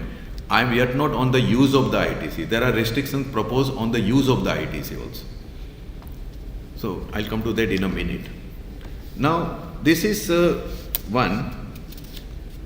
So this whole thing started that simultaneously there is a sub-rule 4 in Rule 36 which has been also substituted. Sub-rule 4 was introduced in Rule 36 on 9th October 2019 by notification 49 by 2019 Central Tax. The idea was, if there are invoices of the suppliers during the tax period which are not reflected or uploaded, is not found, one or more, then you cannot take the full credit. Earlier people used to take full credit so long as they have received the invoices. So basically it was in the basis of the books of accounts. Credit is taken, 3B may it is reflected. Now this restriction was introduced for the first time on 9th October 2019, whereby if any invoices of the suppliers are not reflected, then you could take only 20% of the reconciled credit. 100% of the reconciled credit, all the invoices which are reflected, take 100% of that, plus 20% of that in case any supplier's invoices are not reflected. But 20% of those reflected invoices, not reflected invoices. 20% become 10%, 10% become 5%. Now to ascertain this, it was a two-way. How can one taxpayer come to know whether supplier's invoices are reflected or not? He can only refer to two-way. Two-way was always the part of the enactment. It was never introduced in 19. It was always there right from 2017. Nobody bothered about it. Nobody was looking at it. But when this restriction came, in order to ascertain whether any invoices are not getting reflected on the portal or not, one has to refer to 2A. So 2A came into limelight. And the dispute started between 2A versus 3B. 3B is the return which the taxpayer is filing, where basically his ITC claim is reflected and utilization. 2A is an auto-generated statement, nothing to be done by the taxpayer. It is a system-generated, auto-generated, just like 2B. 2A is a static return, 2B is a dynamic return. 2A is a dynamic return, 2B is a static return. Now, this sub-rule is now proposed to be. The question which arises, because these are the hotly debated questions, whether 36(4) was introduced in 2019 was a legal, valid piece of legislation or not. It was an orphan child, it was an illegitimate child, without any parents. It had no validity in the eyes of law, in my humble opinion. There are challenges pending in the high courts against the Supreme Court. Now, the condition which has been introduced, that the details are furnished by the supplier and they are communicated to the buyer. As an enabling provision, new sub-rule 4 is now being introduced, whereby it is provided about this entire mechanism that the details are communicated via 2B and only then only the credit will be available. So now sub-rule 4 revamped can be said to be in consonance with or carrying out the purposes of section 16(2)AA. So the parents are now found to this new legend. Earlier sub-rule 4 was an absolutely illegitimate child with no parents. And such instances are coming to light very, very frequently under GST, which is an extremely worrisome feature of law-making process. First you make the rule and then you try to justify it by amending the law. This is serious. This is serious. I'll come to that another couple of examples on this. Because there are thousands and thousands of cases, the demands are actually flying around in the country between 2A versus 3B. ASMT 10 under section 62, scrutiny of returns. ASMT 10, your 2A was showing during this period 17, 18, 18, 19, this much, and your 3B, you have taken credit this much, difference, please reverse the credit. No validity of such type of communication or demand. There can't be any demand or recovery without show cause notice under section 73. It's an established principle of law. Audit cannot recover, investigating agency cannot recover, nor any such communication can recover. They are only merely communication about the demand, probable liability, but show cause notice is a must. So this is one part of it. Now we come to this entire why, where the melody, why this? What are the 6 conditions? Let me first get into this. The proposal which is mooted, which has now suddenly become the topic, hot topic for the debate and discussion, is that credit is not restricted, then only it will be available. All other conditions might have been complied with by the taxpayers. But still, if there is a restriction on the credit partly or wholly, still the recipient will not get the credit. What are those 6 circumstances in which central government has empowered itself to restrict the smooth flow of the credit from the supplier to the buyer? They have armed themselves with these powers. Obviously, this will not come into the operation, if at all it comes, will be only after the budget, after the enactment and after the amendment is put into place, maybe after 10 months or 1 year. The first is where in case of new registrants for a particular period. Suppose a taxpayer is buying his supply from a new registrant who has just taken the registration, some sort of a startup or anyone. I would not call the startup, any person who has taken just the registration now. There can be a restriction in case of people who have taken the new registration for a prescribed period, the credit will not be available to the buyer. There can be such restriction. This is all prescribed. Word prescribed is defined as prescribed by rules. Rules always issued under notification. Notification on the recommendation of the council. Whether council will recommend or council will actually put a stamp of approval on the bureaucratic decisions on this. These are all bureaucratic amendments. So, in case of new registrants, there can be a restriction on the flow of the credit for a prescribed period, okay, for 2 months, 3 months. What is the justification which is going around here? That it is found that in the cases of fake invoices or bogus invoices, people are setting up their shop, some fraudsters are, for 2-3 months they are doing the business or on surface, issuing the tax invoices and then they are disappearing. Whether this can be the remedy? Isn't it the remedy is worse than the disease? First question. Second, where the supplier has defaulted in payment for more than a prescribed period. If he has continuously defaulted in a payment for a prescribed period, the credit flow from his can be choked. It can be blocked. No credit available to the buyer. That is second. Now, if a supplier has defaulted in payment, then obviously it means he has not paid the tax. In any case, in view of section 16(2)(c), the buyer in any case is not supposed to get the credit if the supplier has not paid the tax. What is meant by this additional thing, defaulting period, is something. If he makes the payment belatedly with interest, is it justified to restrict the credit? Second. Third, if the declared liability of the tax liability by the supplier in the GSTR1 is more than what he has paid as per GSTR3B, then also it is more than there is a difference is more than the prescribed. He is required to pay 100 rupees, he has paid 80 rupees. And if the prescribed limit is say 10%, it means he has exceeded that prescribed differential limit. Again, the credit flow can be stopped, either wholly or partly can be restricted. Fourth, if he has availed the ITC more than the prescribed limit. Fifth, as per the new subsection 12, 49(12), if he has discharged his tax liability by utilizing ITC more than the prescribed limit. And last, in case of any other class of person whom I register person which might be prescribed. If you see that everything is concentrating on the suppliers. Everything is actually emanating from suppliers' hands. If the supplier is doing something, at the supplier's end something is happening, the buyer is supposed to be bearing the brunt of that. These are the 6 circumstances. I will not call them conditions.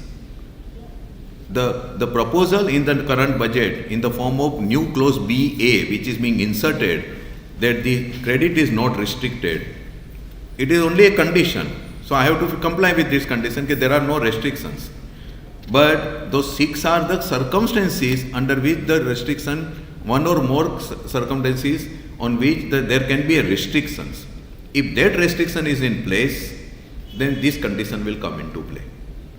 But those 6 are not conditions. They are the circumstances under which the central government may decide to act and restrict the flow. And therefore this is serious. Because the lifeline of the entire, the soul of GST or VAT is the ITC, smooth, seamless, comprehensive ITC benefit.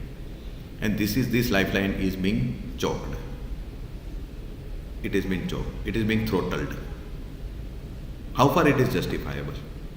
Justified. The idea is basically of the massive level of the frauds which are coming to. I'm not going into the figures, I'm not going into anything else.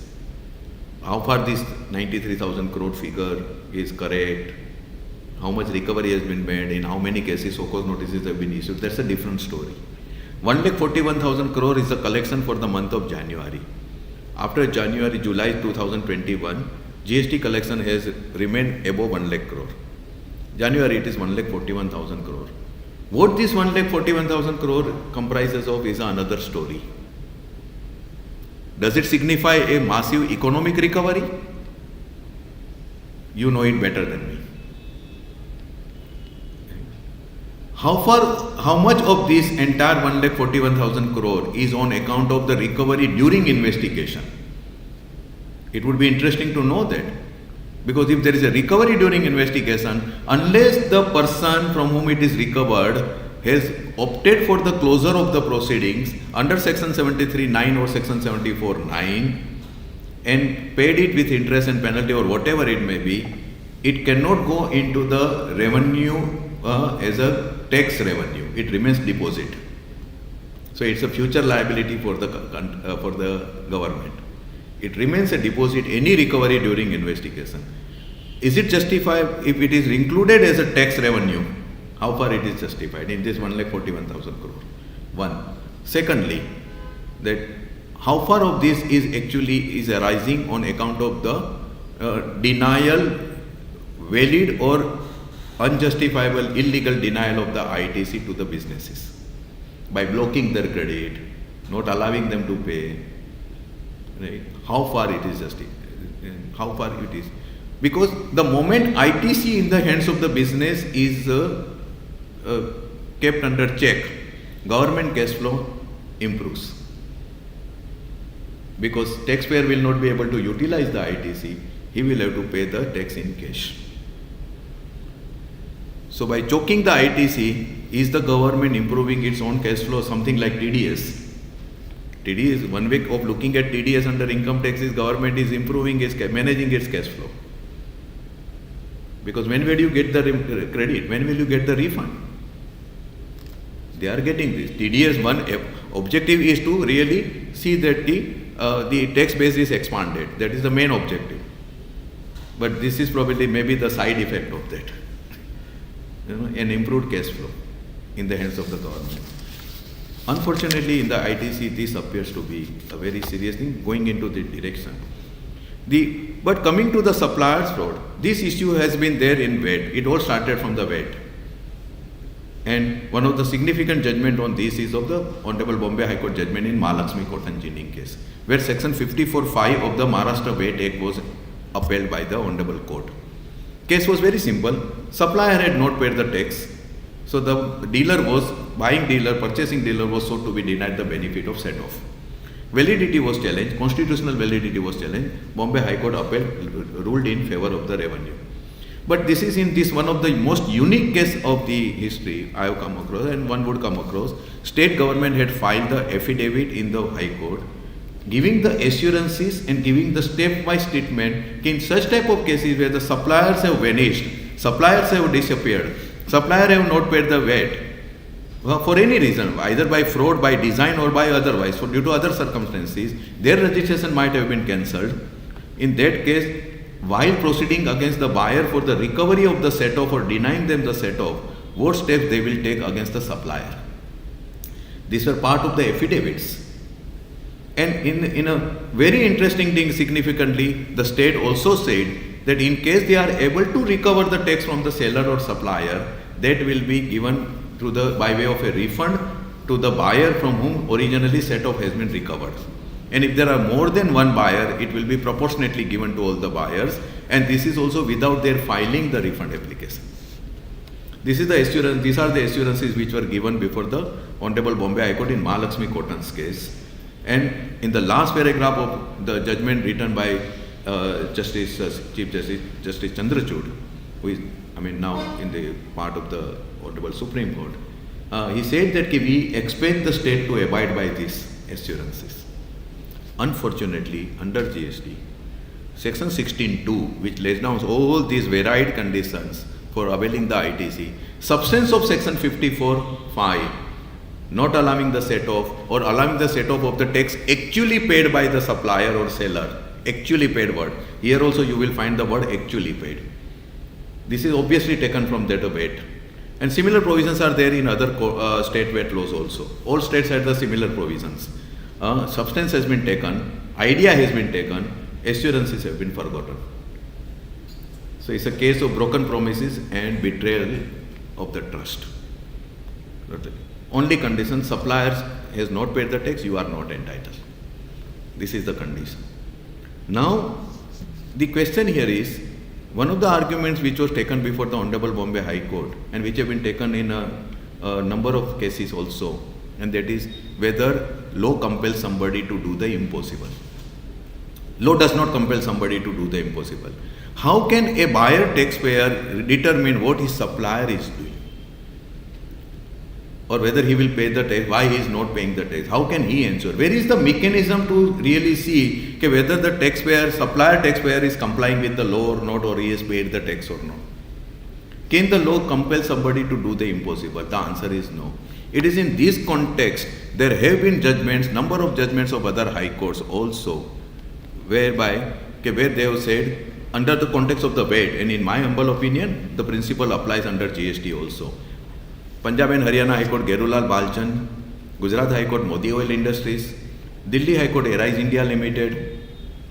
The very recent judgment is by the Rajasthan High Court in Asha Oil Traders, whereby the High Court has dismissed the review petition of the state government, whereby the tax was sought to be recovered from the buyer under VAT Act. These are all VAT Act judgments, sale tax judgments, on the ground that supplier has not paid the tax.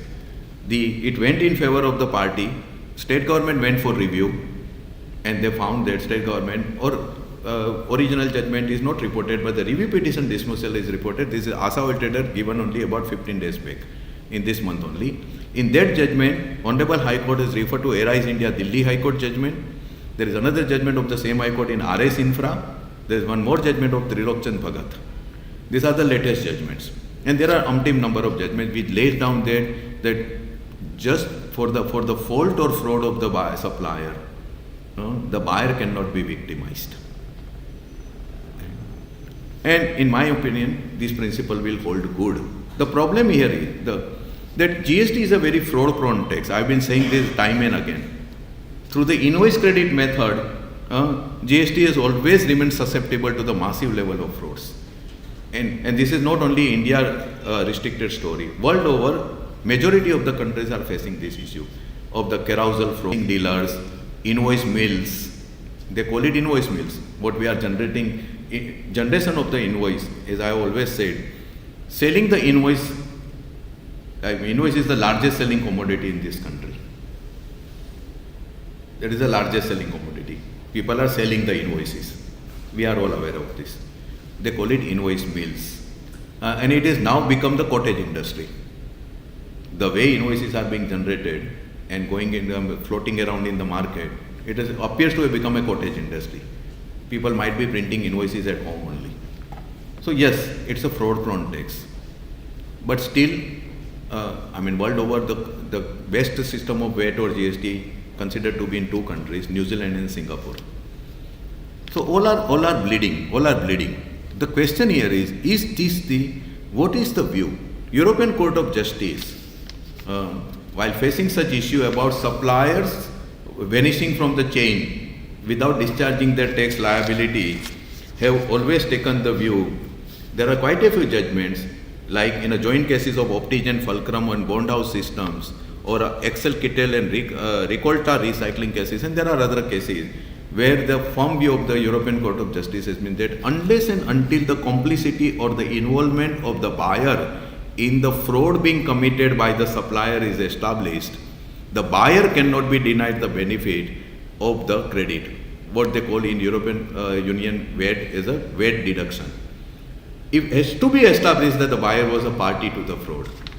Otherwise, just because the supplier has not complied with the law or not paid the tax, the buyer cannot be denied the credit. Similar view has been echoed without actually referring to this judgment by Punjab and Haryana High Court in Gerulal Balchand and in other cases also now. The very latest case is again by Punjab and Haryana High Court in the Sea Traders, which has just come in this month.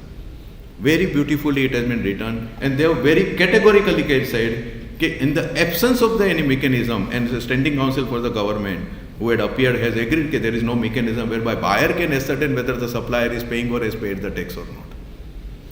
Then how can you deny the credit to the buyer just because he has disappeared and he has not paid the tax? This is the Siva Traders case, the latest judgment, right? Similarly, if the supplier's registration is cancelled, and this cancellation is happening from the past period. Shiva Trader was the case whereby the goods were detained in transit by the flying squad on the ground, suspecting that the supplier whose goods are being shown as moved, he is a fraud. And he has been availing the ITC without receiving the inward supply. It was a case, the party was Balbir Enterprise. So Balbir Enterprise is availing the ITC without receiving the supplies and then showing it as utilizing it for the tax payment, issuing the invoices and supplying the goods. On this suspicion, the flying squad on the road had intercepted the goods. Matter went to High Court. High Court says on this suspicion, you can't actually detain the goods just because the supplier might be a fraud. You have no right to do this. So long as there is a tax invoice, there is a e-way bill and other compliances are there. And in this context, they have made these significant observations. And so the point is, now, there is another aspect of this. That another amendment which is being carried out last year is section 75 subsection 12, whereby it is provided under that provision that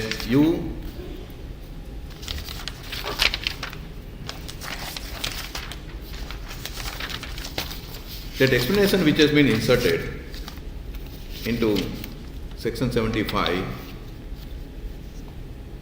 that there is a power in the government to recover the tax to proceed against the seller. Now, if the tax is a self-assessed tax, I have to pay. Whatever I now declare in the GSTR1, I have to pay that tax with interest if it is unpaid. Seller has declared, my supplier has declared, he has not paid the tax, he is required to pay that tax. And it can be recovered from him by resorting to section 79. Section 79, it garnishes provision in the recovery proceeding, bank attachment and everything. If these recovery powers are there with the government to move against the seller supplier, how far it is justified to move directly against the buyer, and just because the seller and supplier has disappeared from the market, from the scheme, and the buyer is left out, with the holding the board. And what if the government is able to recover it from the later on from the seller? Some amendment has been made in this budget, proposed. I will come to that. The point is whether such type of measure, which are knee-jerk reaction, yes, frauds are taking place. Industry and trade will have to do a lot of introspection, no doubt about this.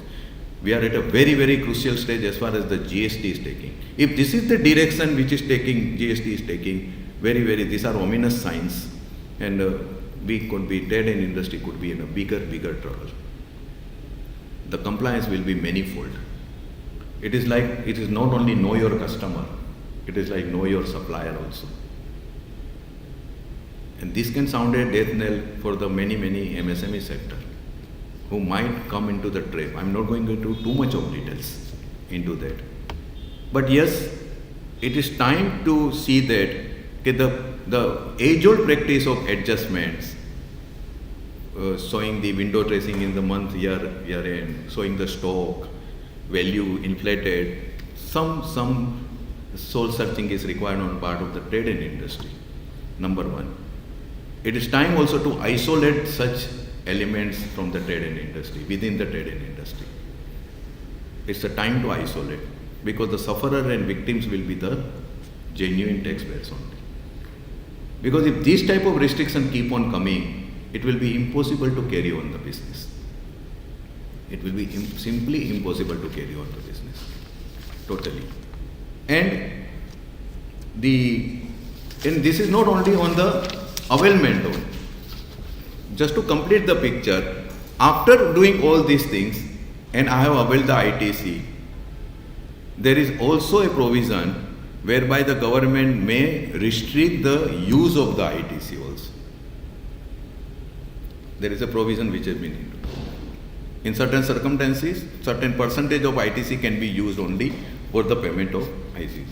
Again, there is a 99% clause is already there, 86B, Rule 86B. Again, it had no parental authority. So, these are the issues. Section 75(12) to complete, it says the self-assessed tax has to be recovered if it is unpaid. Now, here the question, this is because of the Madhya Pradesh High Court Kabir Realty judgment, they have taken the view that once my liability I am declaring in GSTR1, I have to pay it. What if there is a mistake in that? If there is a mistake, some genuine error, can I not rectify it? Now provisions are there for GSTR1 and GSTR3B rectification. Can I not challenge my self-assessed tax liability? In my opinion, yes. But self-assessed liability can be challenged, can be recovered with interest.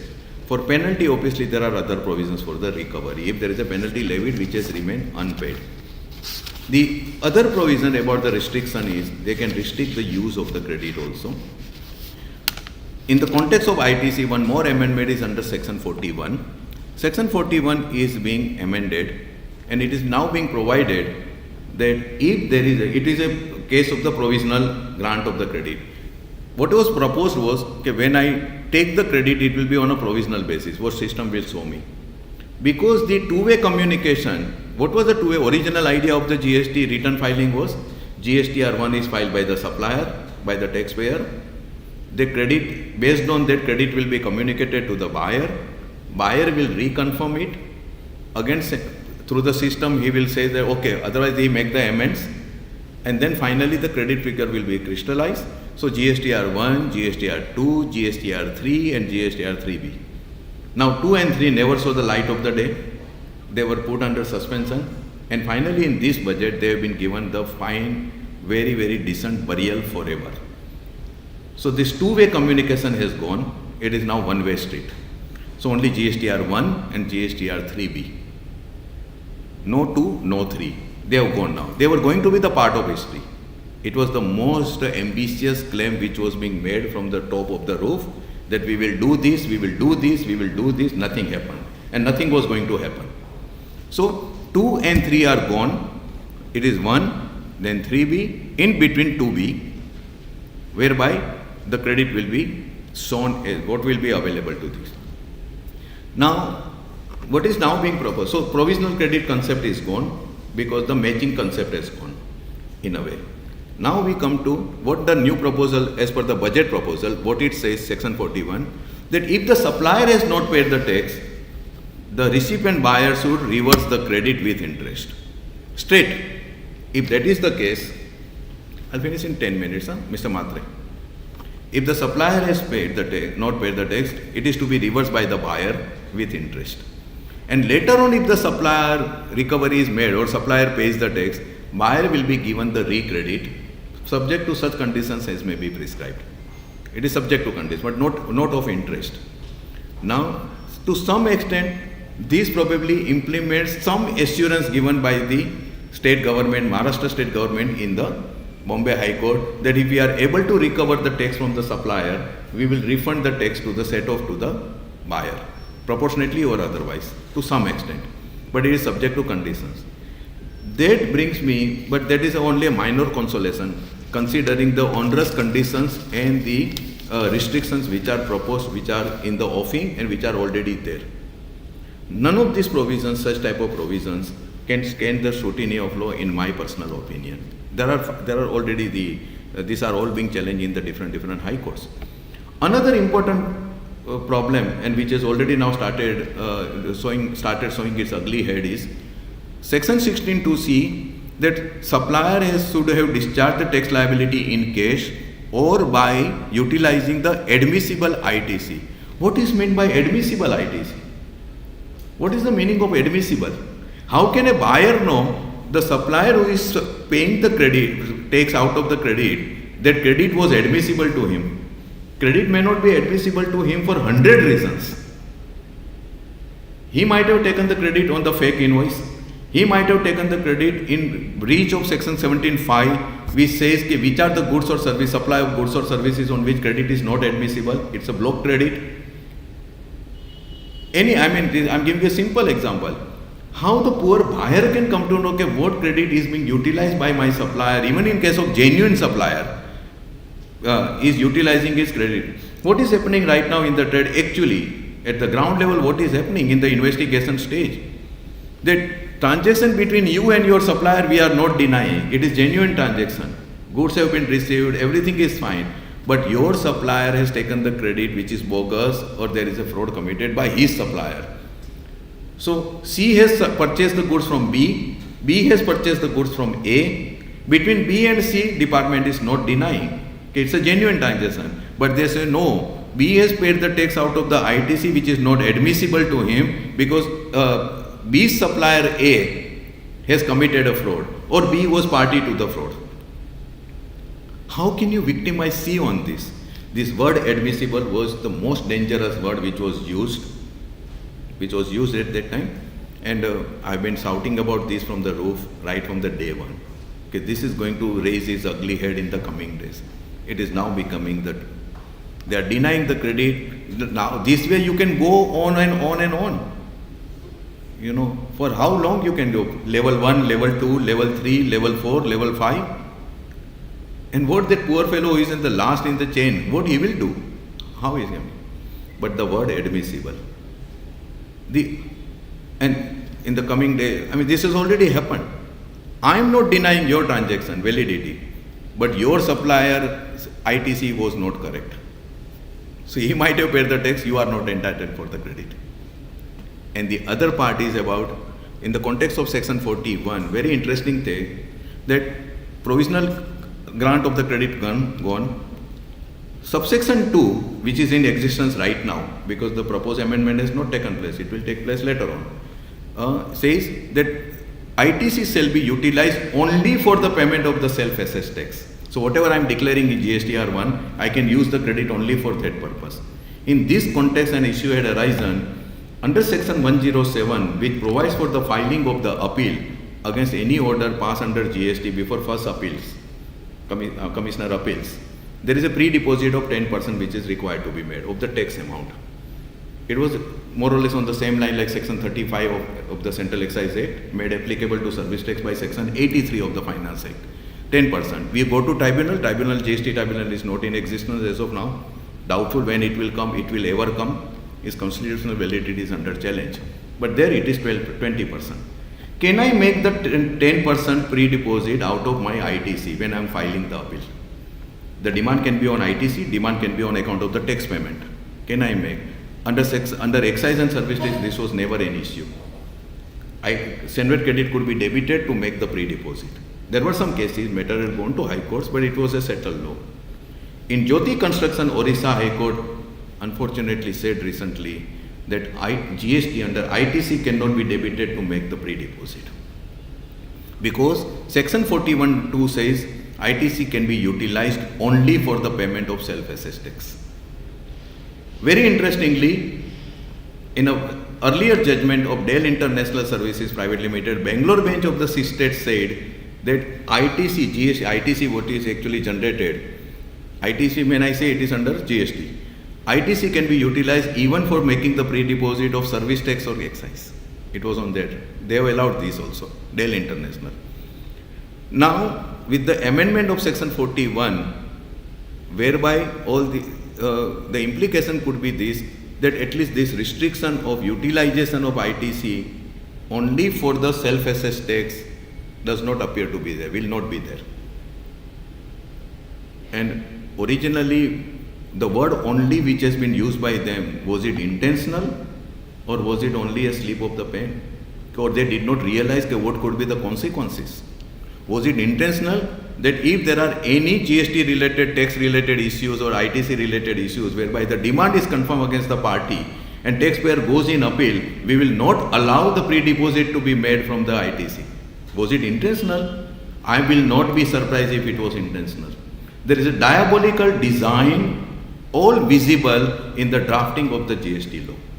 Throughout, only trade and industry were complacent. Nobody realized that what is there in the store for them. And as I have always said from this platform, we are very, very resilient people. We are flexible. We will put amoeba to the shame, the way we actually, mold our ways. होगा तब देखा जाएगा शैलेश भाई, अभी क्यों डराते हो? जब होगा तब देखा जाएगा, आएगा तब देखा जाएगा. Now आएगा, now it has come. So what is intended to restrict the pre-deposit from the ITC? So I have a dispute as a taxpayer for the reversal of the ITC on the ground that I have availed this ITC wrongly. I have a balance of ITC available and you are not allowing me to reverse that, I have to pay it in cash. This was Jyoti Construction fallout as of now. not a correct judgment. It has been argued on a very different manner. I hope that sooner or later this judgment will be departed with by other courts. Because this was never an issue. This could not be. I am only hoping that legislature never intended that. It was a loose drafting to put only. Or they should not have put the utility. But at least with the new amendment, this problem should not be there. Another important couple of amendments, and I will close my talk, which is important. Section 50. Section 50 is the comprehensive machinery for the interest. For the interest recovery. Interest on the belated payment of tax, interest on the credit wrongly availed. This section is now proposed to be amended in line with the 45th meeting recommendation of the GST Council. The interest rate for the recovery on the ITC recovery is 24%. On the belated payment, it is 18%. Belated payment of tax. Subsection 3 is ITC related. Current ITC related provision subsection 3 says that if there is any excess or undue payment availment of the ITC in terms of section 4210 or 4310, then it can be recovered on the interest levied can be 24%, right, with the notification. Now, this two-way mechanism is going. So, section 42, 43, 43A. 43A was never notified. These are now going to be buried forever. So, it is gone now. What is being proposed now, and this is a retrospective amendment. 1. Interest will be payable only if the ITC wrongly availed is utilized. If it is not utilized, no interest liability. 1. And 2. Interest will be leviable at 18% and not 24%. So both are retrospective amendment, which is very interesting. Out of that, 18% rate of interest related amendment will become effective from the date of enactment of the bill, in my opinion. From the date. So suppose on 1st March the Finance Bill 2022 is passed, President gives the assent, it will become an act. From that day onwards, any ITC related dispute where the recovery or the payment is to be made for any reason, wrongly availed or no, 18% interest will be applicable. However, ITC wrongly availed but not utilized, where the interest has been recovered, for that one will have to wait when it is notified. What will be the implications of this amendment? Two interesting implications without going into other details. The one is, because this is retrospective from 1st July 2017, all the ITC people, any taxpayer who has paid the interest at 24% on the ITC wrongly availed but not utilized, if from the books he can establish that he had never utilized the ITC, he might have actually availed wrongly, justify whether ground is justified or not, but he reversed it. If he has paid 24%, he will be entitled for the refund of 24% interest in past whichever he has made. If he has not utilized that ITC, but the interest is recovered from him. Where he has utilized the ITC, which is wrongly availed, and he has paid 24% interest, he will be entitled for the 6% differential interest refund. As of now, in this bill, there are no restriction on any such claiming of the refund. There is no refund. So legally he will be, because this is a retrospective amendment. So this is very interesting. Another ominous and very dangerous provision is about section 83. Section 83 is regarding the provisional attachment, whereby commissioner can resort to attachment of the bank account and other property when certain action has been initiated against the party. It was pending proceeding under section 62, scrutiny of return, 73, SOCOS notice, normal period, 74, extended period, he could do that. These are the current provisions. Now the scope of this section is proposed to be widened frighteningly, because there are number of provisions which are now being made part of this provision of section 83, and if under any of these provisions, if any proceedings are initiated, the commissioner may order the attachment of the bank account or property for the protection of the revenue. One instance can be simple, section 70, under which summons is issued. The powers to issue summons lies under section 70. This has now been included under section 83. So mere issue of the summons can also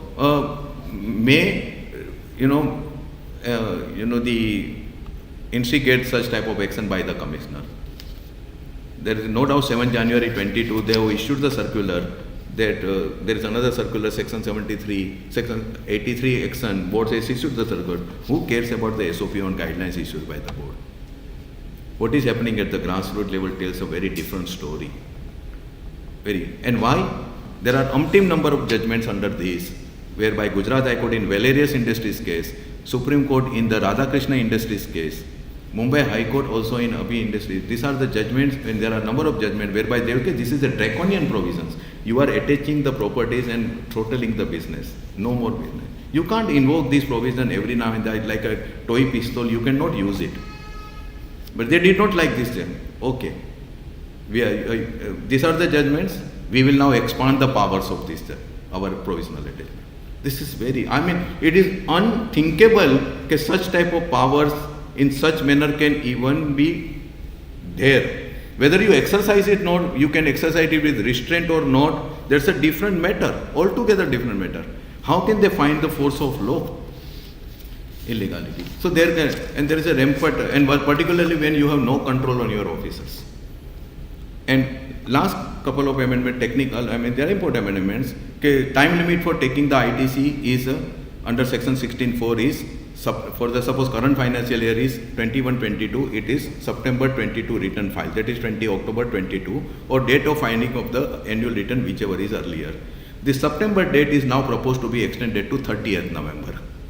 Similarly, wherever such time limit of September, next year financial year September return filing, which has been proposed as the last date, vis-a-vis the due date for furnishing the annual return, that has been extended to 30th November. What is the meaning of why this 30 entire November plus 10 days of October? How far it will make the difference, I really fail to understand. What is the significance of 30th December? The tax audit report and the filing of the tax return by the people who are under tax audit is well over before that. Accounts are crystallized, everything is filed. If later on during the month of November, if the taxpayer realizes that he might not have availed the credit on any invoices for the past year, or there could be any, will he be going for the revision of the return? He will have to go for revision of IT if he has already claimed it as an expenses.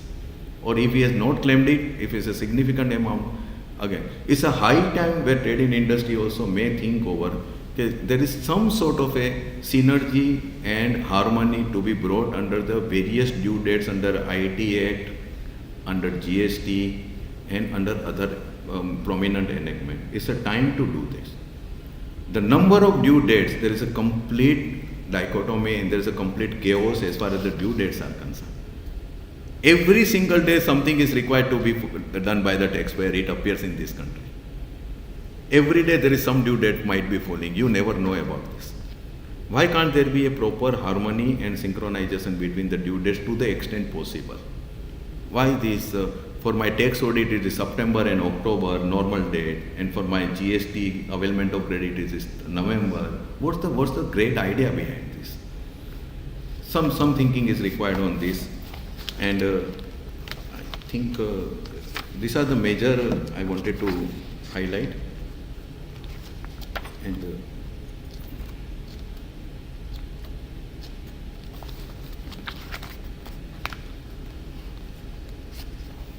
one last amendment. Section 54 deals with the refund of tax.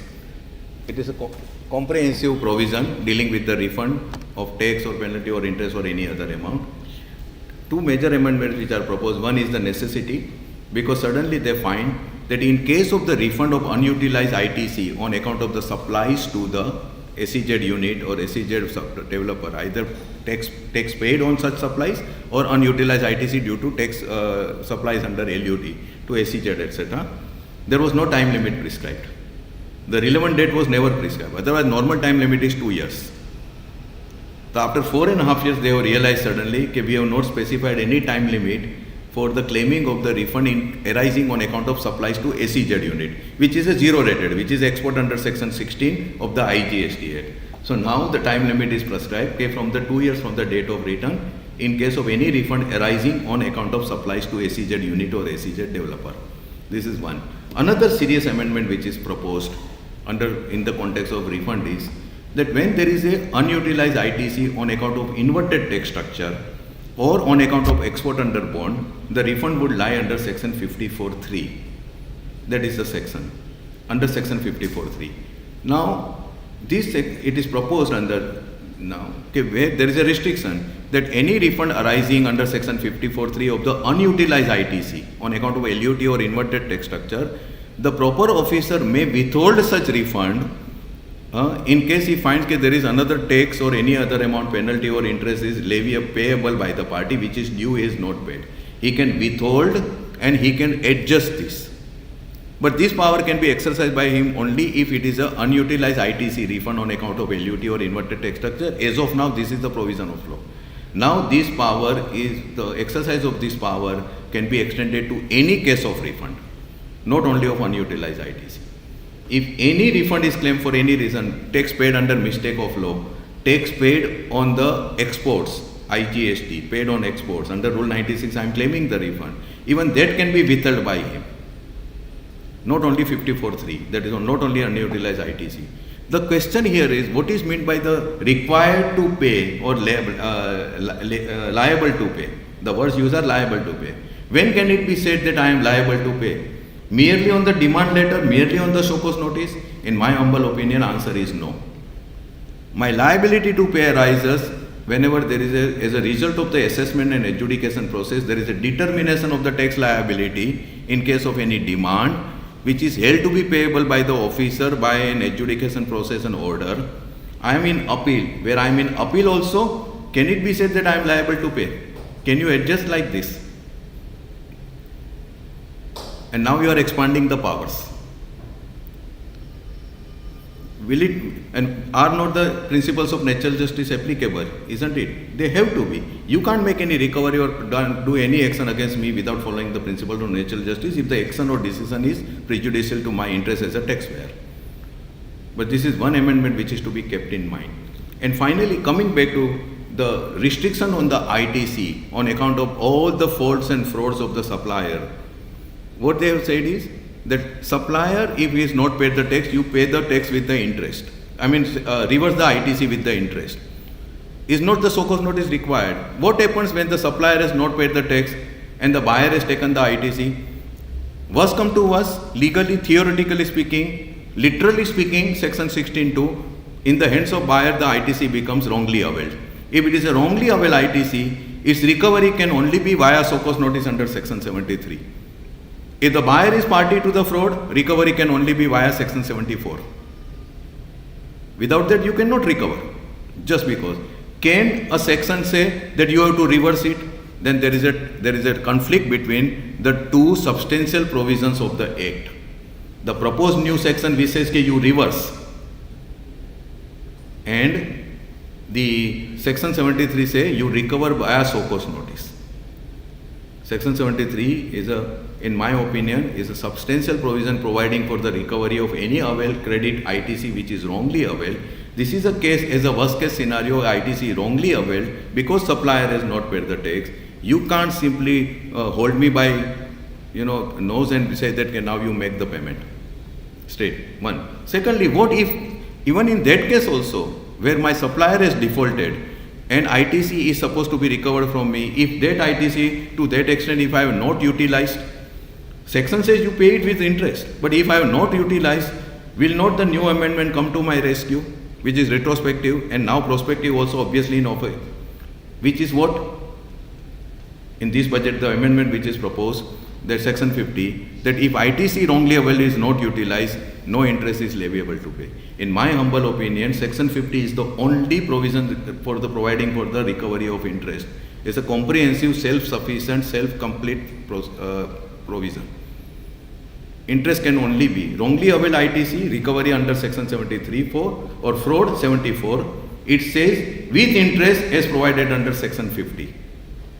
This is a case of suppose wrongly availed ITC, interest can only be under section 50. The proposed amendment says no interest if the wrongly availed ITC is not utilized, and therefore even if the supplier has not paid the tax, the new proposed amendment which says that you reverse it with interest may not be applicable in all cases. I do not have to pay the interest often just because you are telling me to say. I can still say, agree, I am liable to reverse the credit, suppose because my supplier has defaulted, but I have not utilized this amount during this entire period, and therefore I am not required to pay the ITC, interest. These are all going to be the breeding ground for the litigation. So friends, these are certainly the overview of, I am not going into too micro level of this, bird's eye view of this entire provision. If this is the ITC and if you are killing the soul of the GST or VAT, then taxpayer can only exclaim in the words of Raj Kapoor and Mukesh, मुझे तुमसे कुछ भी ना चाहिए, मुझे मेरे हाल पे छोड़ दो. You take back ITC, and if you are kind enough, provide some nominal, some rational, reasonable rate of tax, we will pay. We don't want ITC. Because whatever may be the justification, and again, Snehal bhai spoke about Nani, and that's exactly what probably, the sum up by Nani Balkiwala, only he can do that. And just to take the gist of this, it's a long paragraph which I have quoted in my articles. My series is going on supplier sins and recipient repents. 7 part I have already written, and I will be concluding the series in the next week. So I have quoted that in the beginning only, Nani Balkiwala, where he says, it's a fair and necessary that those who are evading the tax should be brought to the books. This is a gist I am telling you, not exact words. Right? However, it is absolutely unjust and unfair that to name the few, you are causing so much of hardship to the genuine taxpayers. It's a pathetic obsession of the lawmakers in this country where the laws are being made only with a view to catch the few evaders, regardless of the misery it will cause for the large number of genuine taxpayers.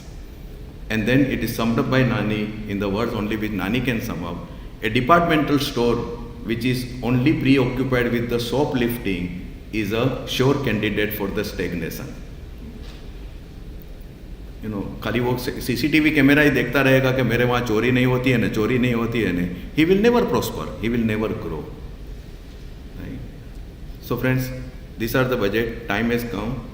Pandora story, all of you have heard from me, so I will skip that story for maybe some other time, next time. But lot of areas for concerns, considering the last 2 budgets, GST related proposals for which there is no mention, but a finance minister is not worth his or her name if he or she does not know what to reveal and more than that what not to reveal. So that's an art and there should be master in that art. So be careful, be vigilant and be safe. Thanks for the patient hearing. Thank you very much.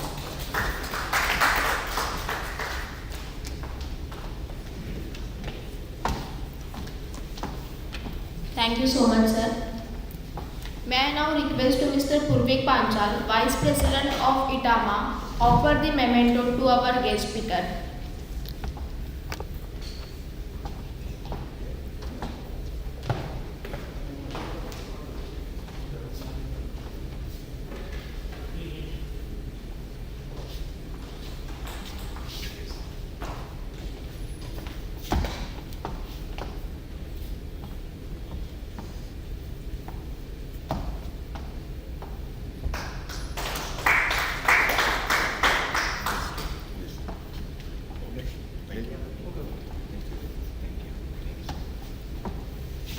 Thank you so much, sir.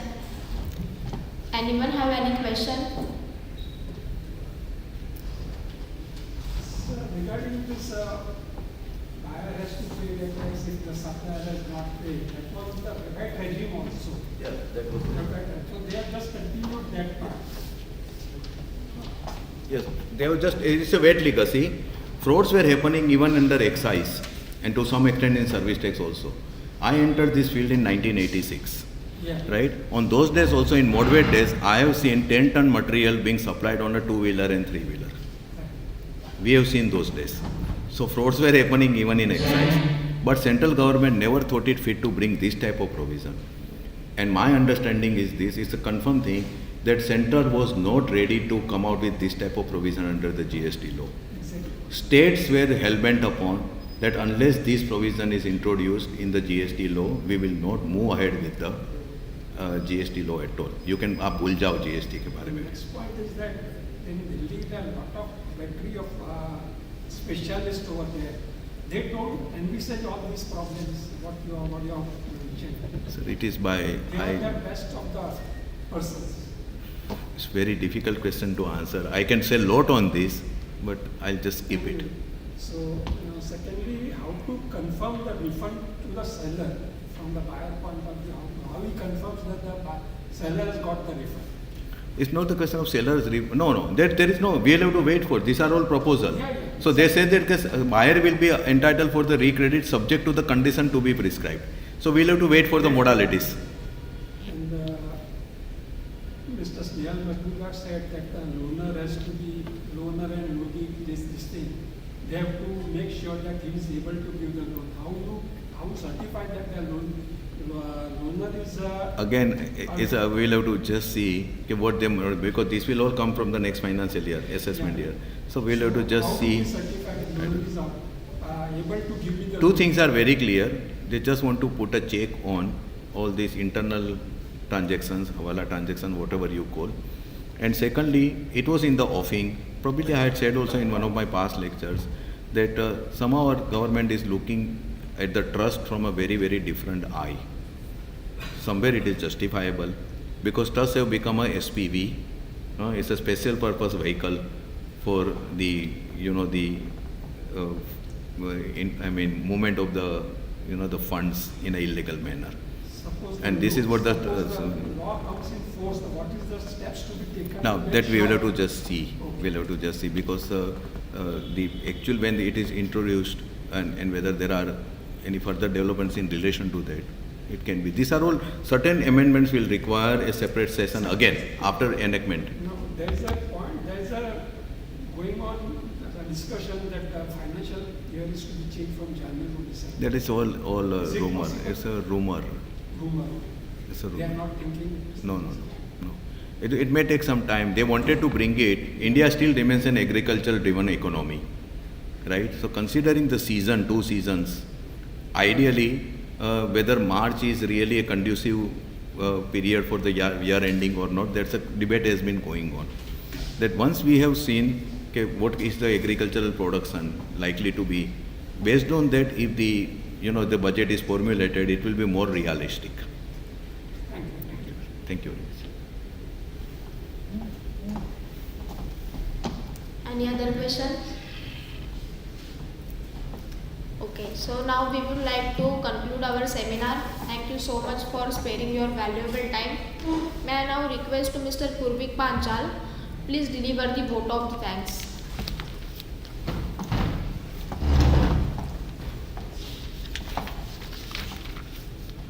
It is my great pleasure to propose a hearty vote of thanks today during this event on implications of Union Budget 22-23 organized by the association.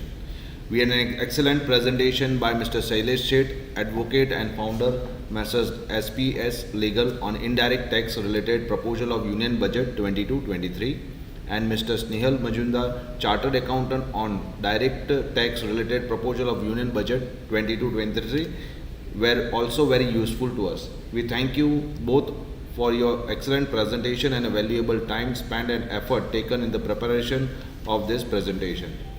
I also take this opportunity to thank the press and textile journalists for being with us, and I am sure that they will cover this entire event in the textile journals. Now may I request you all to kindly stand up for the national anthem.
Thank you.